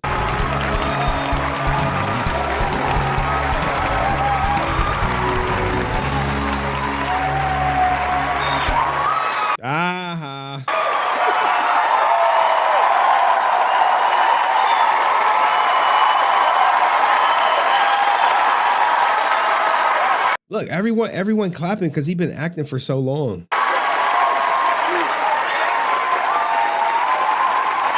Like, look, when you do good like this, as a person like him who was once called corny, a square, not cool enough, and he pull this off, you like, ooh. Lori Harvey, who? Man. God is good. God is good. And yeah, mama, what's up? Hey. Y'all know how I feel about my mother and my father's here. Your pops, where you at? My dad came in from Ghana. He flew in from Ghana to be Yo, why he in the back though, dog? here. My brother, my sister's here. My family. I want to thank Warner Brothers. I want to thank Mike and Pam for believing in this dream, this vision of Ryan Coogler, and betting on the culture and betting on original ideas and original artistry. You have no idea what it means when you got something new and you like, hey guys, look, I know y'all never seen a black vampire movie. We not talking no Vampire in Brooklyn type shit. We talking about a real nice vampire movie, and we want y'all to fund it. And if it belly up, I'll pay y'all back. And we want ownership after 25 years. And Warner Brothers was like, all right, who do we make the check out to? And you're an amazing, amazing person. I'm so honored to call you a collaborator and a friend. And you gave me the opportunity and space for me to be seen. Look at that, man. He like, bro, we came in this together from Fruitville Station. Probably y'all never saw it. It'll make you cry. I love you too, bro. Love you to death. I would like to thank my incredible cast. Wooney, thank you so much for giving Smoke opportunity to be him. Haley at home, getting ready to have a baby right now. Thank you so much for being the other half of Stack. Miles, Delroy, Jamie, everybody, Lily, Omar, the entire cast. Thank you guys for supporting me through this. They knew he was running front row and center. Yeah, they said when it come to Timothy Chalamet or whatever, they said the decision was already decided before he said the ballet and opera don't matter. Team, Phil Sun, Greg Slewitt, Lindsey Gallen. Now look, we don't need to watch him thank the whole goddamn world. All right. But I do want to watch. This is probably the dopest thing ever for him that no one is talking about, even though it got 300,000 likes. This is his true victory speech. The one he did outside with no one around. This the one y'all should be watching. How you doing today? Doing great. How you doing? I'm doing good. What's your name? Where you from? My name's Michael B. Jordan from Newark, New Jersey. Newark is in the house. Stop playing with them. Let's go. Brick City. Newark. Oh, man. We see the fit. Describe it today. Right here, we got a little bit of Tom Ford. Damn. You know what I mean? Head to toe. Yeah. Man, forget the fit. You see what's in your hand. You see it. We holding that gold thing. Damn. Yeah. That Oscar, man. Cool moment. What it mean to you, man? For people like look like us. Man, listen. Dream big. Come from North New Jersey. People like us don't get to that stage often. So just know, no matter how big you dream, you can achieve it. You know, and there's people that's going to be working in your life around the universe. It's going to make sure good things happen to you. Be kind to one another. Lead with love, and have some gratitude and humility to you.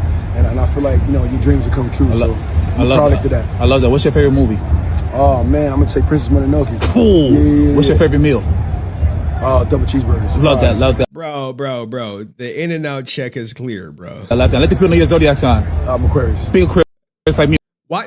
Wait until you hear his birthday. What month? February 9th. February. Okay, you look amazing. Thank you so much for your time, man. That's my daughter's birthday. And that's for the culture. Hey. Man, it couldn't happen to a much better guy. And he is amongst royalty, if you will, acting royalty. When you see all the people who came before him, Sidney Poitier, Denzel Washington, Will Smith, Jamie Foxx, oh Jesus, King of Scotland ninja, crooked eye, lazy eye, great actor, his name escapes me.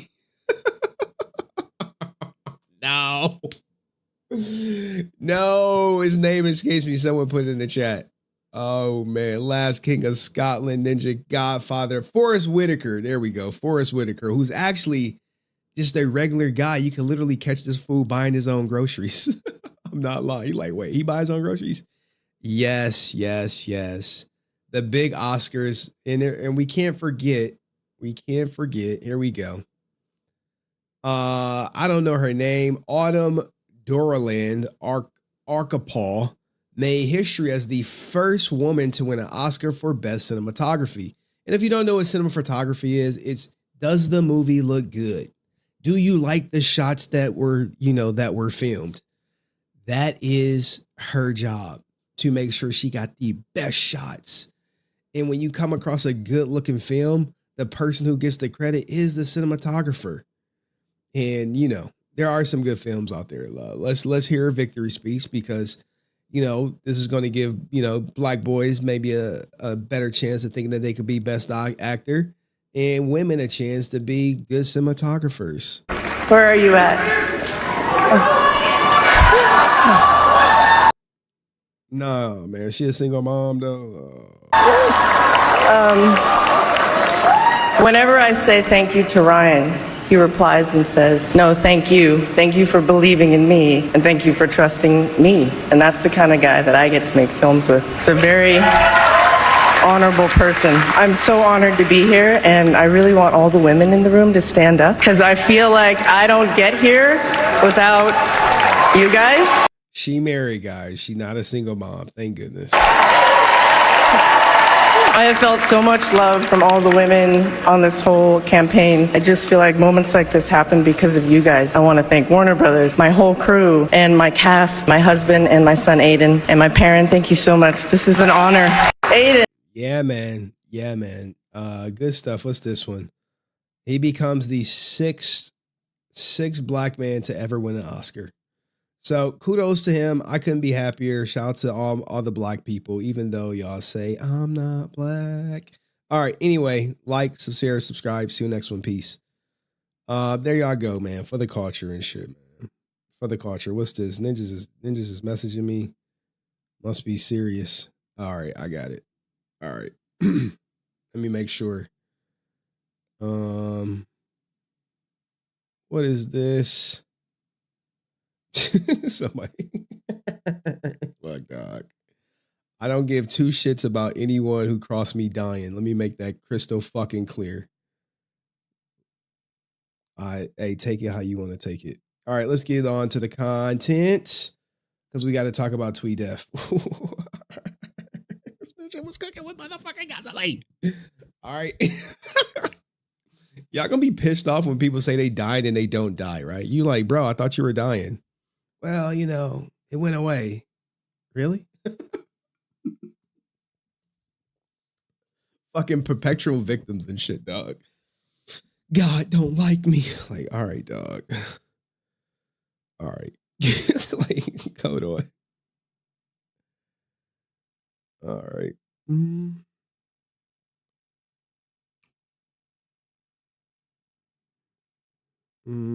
Hold on.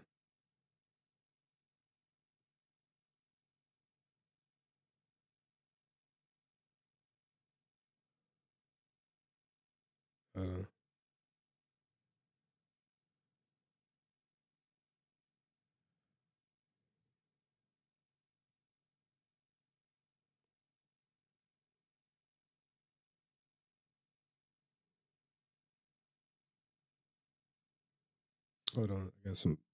All right.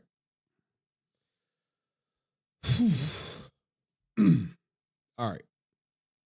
Where are we at? Thuy Trang. Oh, I got to put this shit together, dog. And shout out to whoever is in my comment section. Man, it's like going crazy outside right now. I think I see the Night King in my front yard and shit. Hold on, dog. They said winter is over. He like, no, it's not.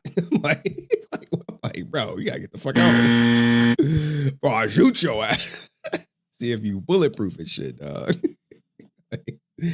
Bro, it's really bad. Like, it was like 76. Hold on, let me set this up and let me just talk to y'all for a second. Fool me. Yo, I love this layout. I don't know about y'all, but I'm feeling it. I mean, I could probably make it a little bigger. No. We just gonna leave it rock. Like, I'm like so. Like, just think of where we started and where we at right now. Let's get to the Thuy Trang stuff. Thuy Trang.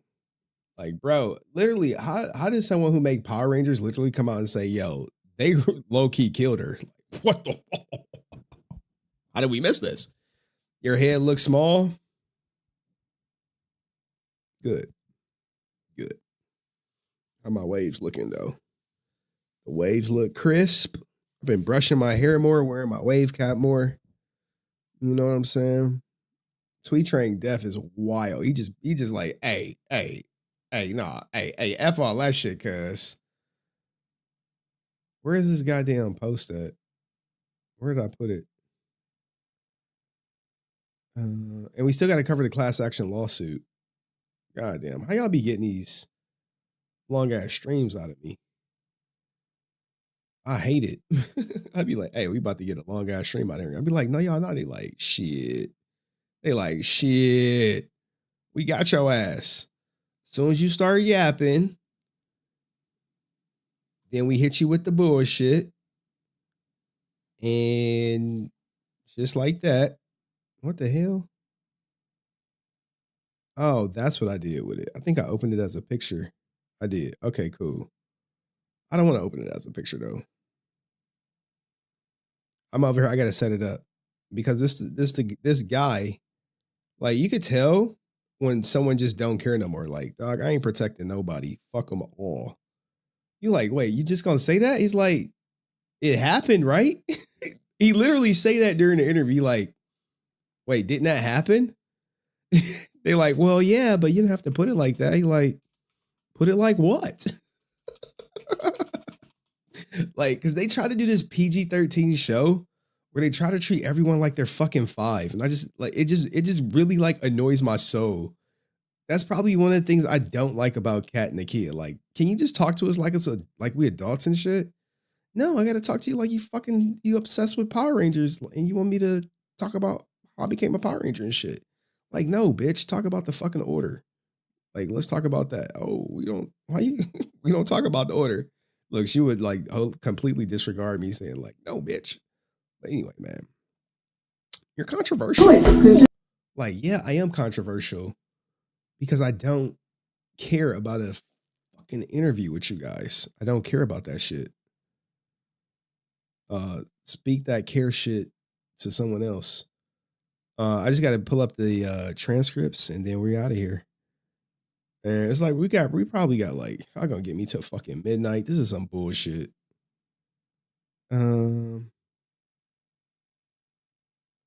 Wait, I want y'all to hear.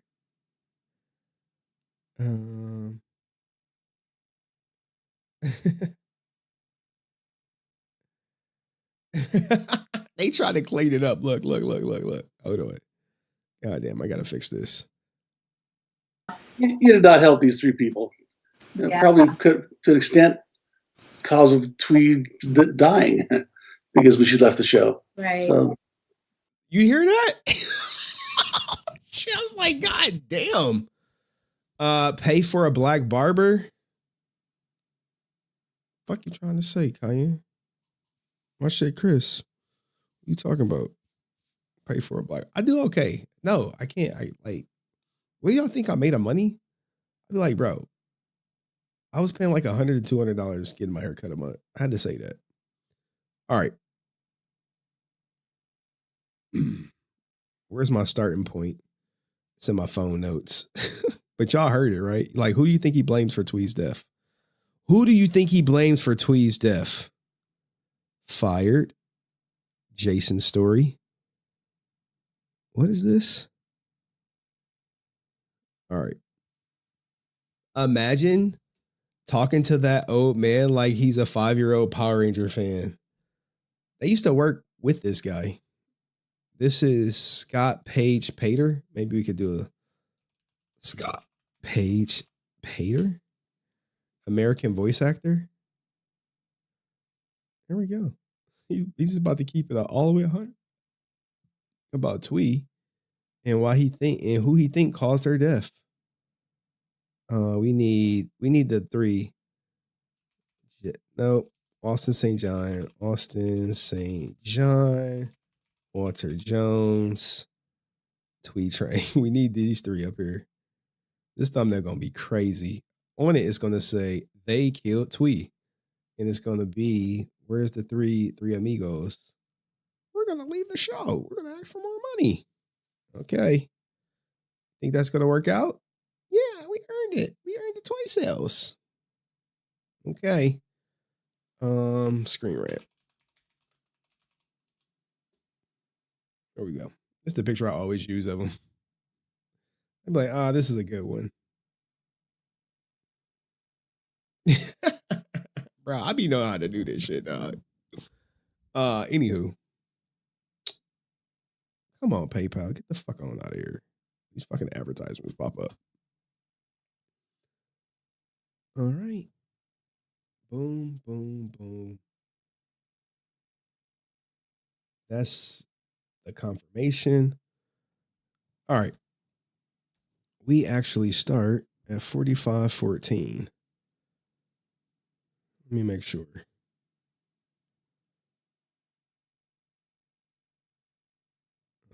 Surprised that they didn't ask me to read with her replacement. Yeah. I guess maybe because they hadn't done the casting yet. Like, Yeah. I don't know.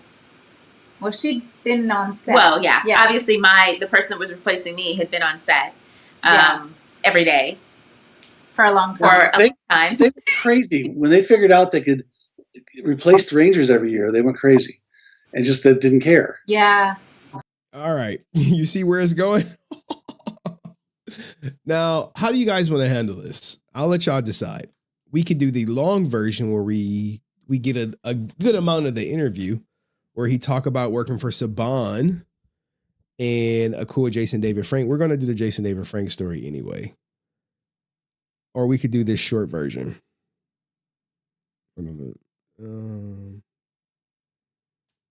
How y'all want to do it? Long or short? She want the long version. They get long stroked. The long way. Short version. Okay. Laura, she said she wanted short. She wanted in and out. Answer out here, long stroking. We got 2 long, 1 short.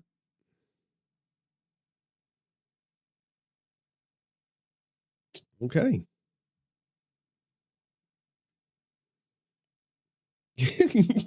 National Geographic long. Bro. Denny the Savage. All right, we'll do the long version. Answer, hugs. No, Laura, he don't want no hugs. He want a long stroke something. All right, anyway, pause. If you'll have him, Laura. If you'll have him, Laura. All right. I'm cooked. I'm in a good mood. Can I just be in a good mood? Like, fuck it. I'm in a good mood. All right, long version. We start with the Jason David Frank story. At 41. Okay. All right. So we're gonna do it like this. Where's the Thuy dying?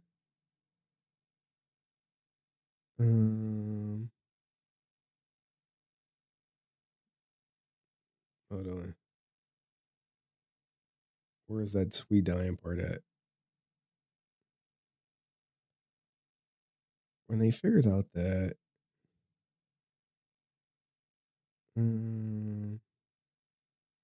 shit. I gotta control F it. Dying. All right, here we go. 47:20. You did not help these 3 people. Probably could, to an extent, cause of Thuy dying. All right, there we go.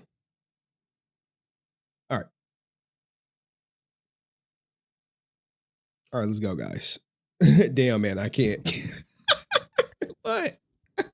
Oh, Henry, what? Oh, Henry, what? Look, do not be saying oh, Henry to me, all right? People who say oh, Henry. Anyway.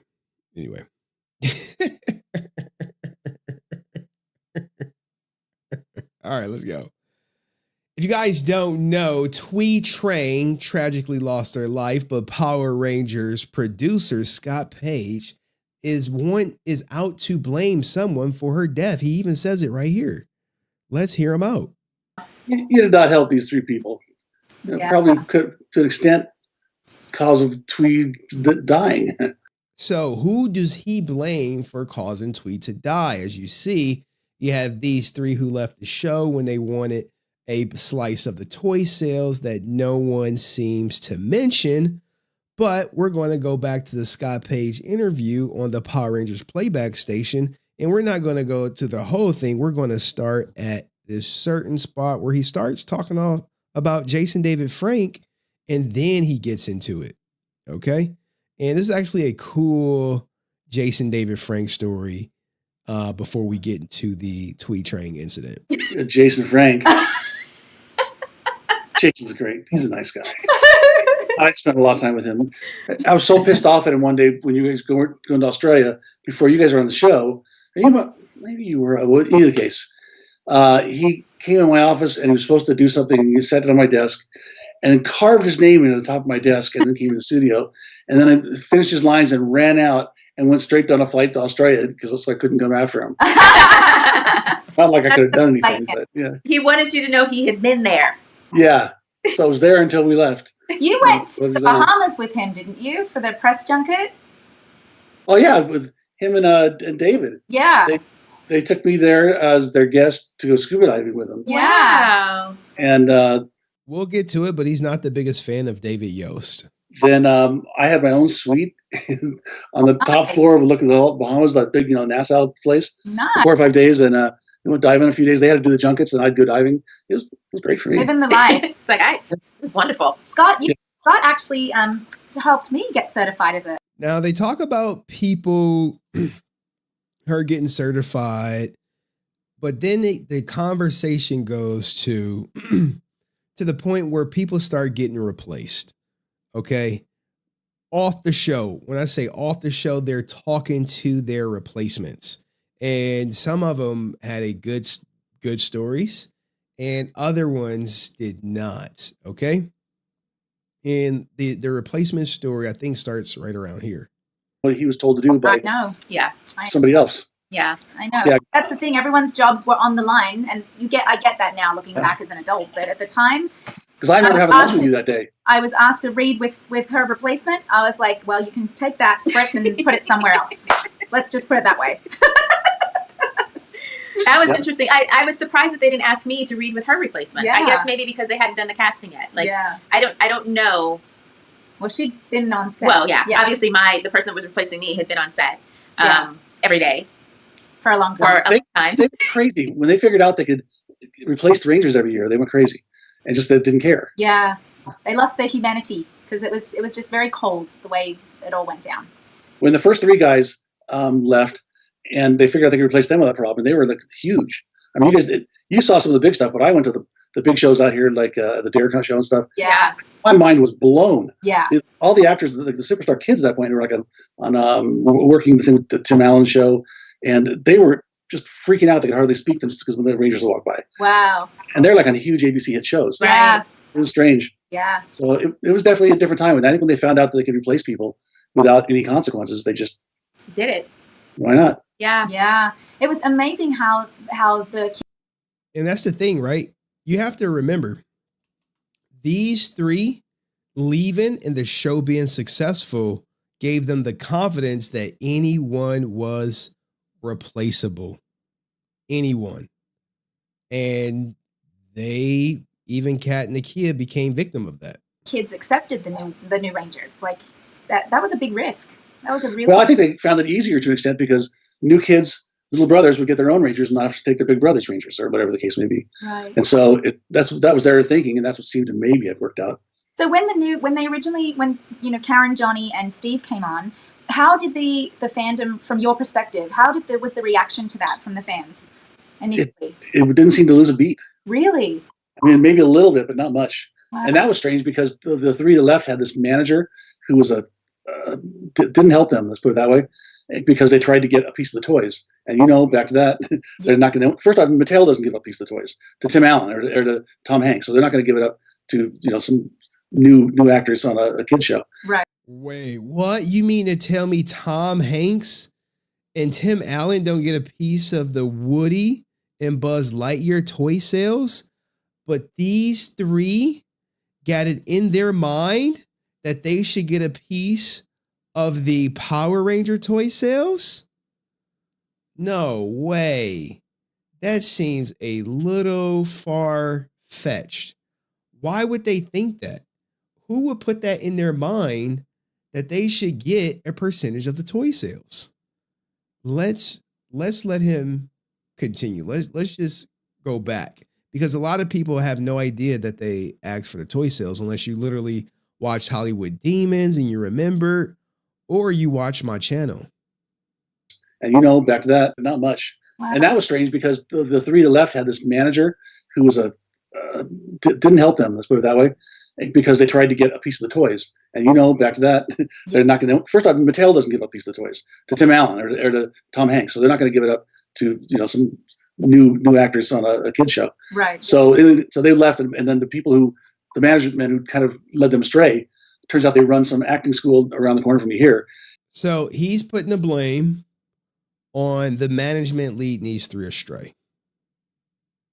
They never mention it. I wonder, do they regret asking for a percentage of the toy sales?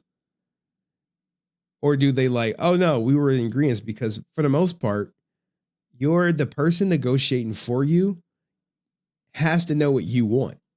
And if they say, hey, you guys should be getting a percentage of the toy sales, and then you're like, you're right, I should be getting a percentage of the toy sales. Why am I not? I asked for a percentage of the toy sales. And then Sabana's like, are you serious? People asked for a $200 raise and I fired them. You're asking for $1 million raise? Nope. No, peace conference. And he goes on. He doesn't hold back. He doesn't mince words. Because you're about to hear him say, well, if Thuy never left, then maybe she would still be alive. And they wanted me to come teach with them. I go, oh, you're those people. Oh, I got to go. Sorry. Wow. You did not help these three people. Probably could, to an extent, cause of Thuy dying because when she left the show. Right. So, just a weird world. Do you believe that? Do you think that if Thuy never left the show, would she have been in that car accident that took her life? Are you of that opinion that the manager led them astray? It's kind of like the if you ever saw Benjamin Button when the girl broke up with her boyfriend because she broke up with her boyfriend, she didn't wrap a gift. And it was this huge domino effect that literally led to her being hit by a car. But one girl being hit by a car, all because it started with a girl breaking up with her boyfriend. So Laura said probably she may still be alive if she was still on Power Rangers. Well, we really don't know because she left the show. She left the show and, instead of being on set that day or, her routine was changed for forever. Where maybe if she was still on the show, she would still be alive. But, he doesn't stop there. It's more stories where he talks about kind of like success after Power Rangers. But this is a heartbreaking, reality right there. And we'll start it back right there. You did not help these three people. Probably could, to an extent, cause of Thuy dying because when she left the show. Right. So, just a weird world. Yeah. On that happy note.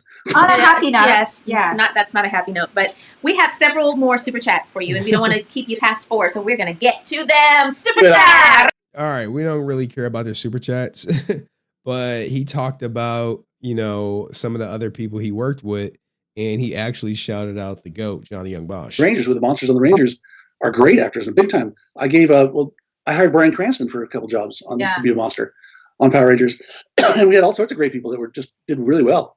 Yeah. Johnny Bosch is just like kicking butt now as an animation voiceover guy. Yeah, he's super talented. It's so funny to see Johnny come out like that. Like he's this musician and he's so outgoing and he was so shy. Have you seen my Johnny Bosch impression from when he started the show? No. He just came to America. Johnny, how's it going? How do you like being on the show? Okay. So did you like going to Australia? Yeah. Everything. I couldn't get him to say more than one word. That's so true. He's so quiet. He was, and then he'd always put his head down and then kind of like bring it up. But he was very soft spoken. He was more soft spoken than her. Soft spoken. So shout out to Johnny Young Bosch.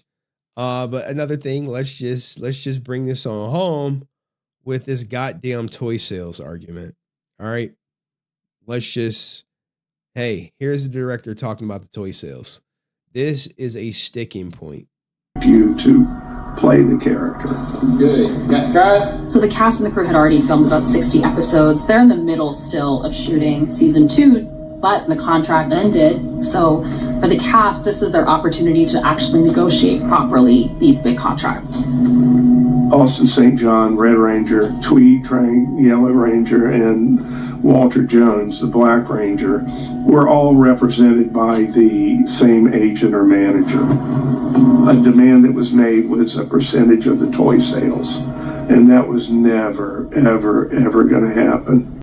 Yeah, man. It's really unfortunate, you know, Thuy's gone.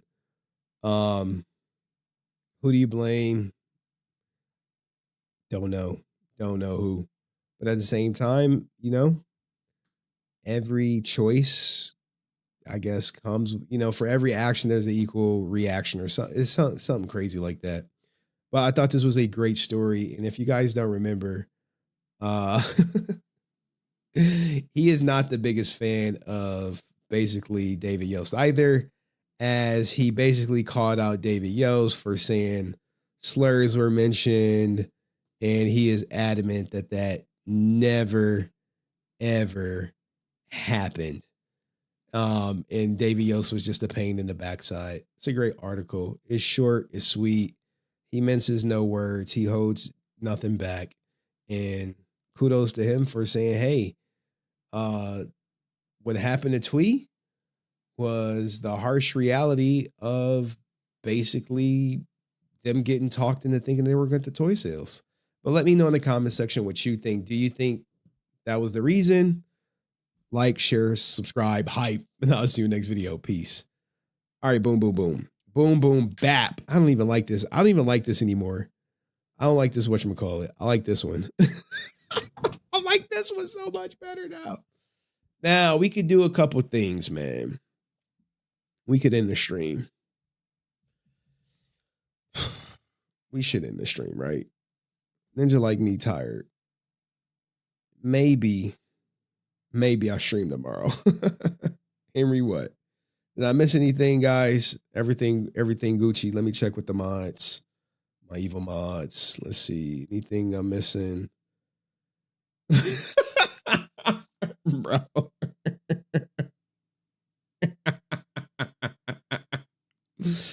Look, dog.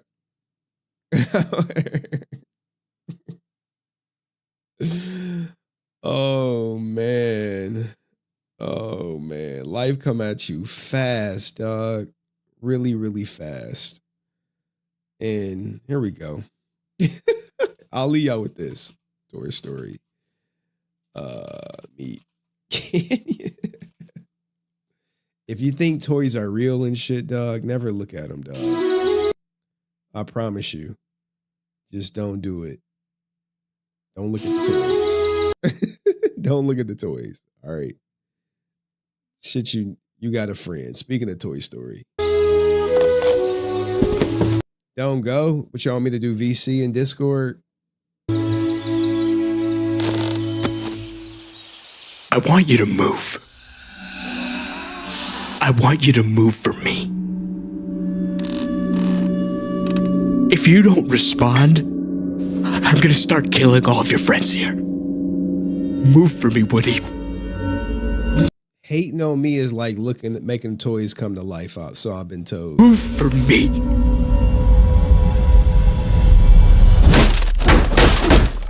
Do you think that I'm fucking playing? I saw you, Woody! I saw you in the toys playing with Sid! My toys were alive, and they were playing with my next door neighbor, and not me. My childhood, my whole life was knowing that my toys were alive, but they didn't want to be alive around me. You can't be the hero, Woody!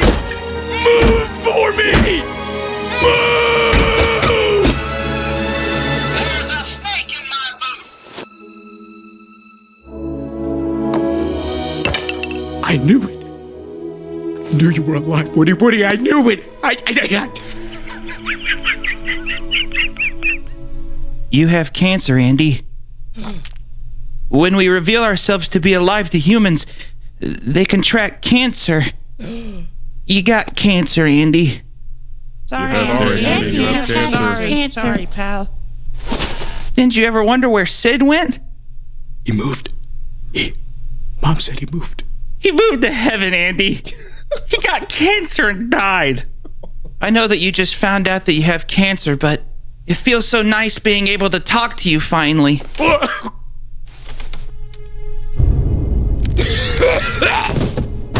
Why would you do this? I didn't want to, Andy, but you forced my hand. I had to look out for my partners. Hey, Woody, I feel you looking out for your partners, man. I had to look out for my partners too, man. It's like looking into the face of an angel, Andy. It's too much for humans. You don't come back from infinity, Andy. Partner, you got cancer. God! Andy, you have cancer.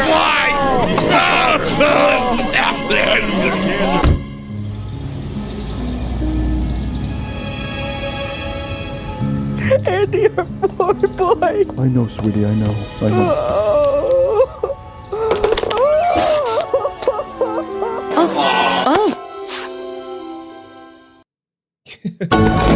Hey. Shout out to me, Canyon, man. I end this with this for y'all, man. You know what I'm saying? You know what I'm saying? Y'all have a great night. It's been real fun. We'll have to do this again sometime. I promise I'll be back.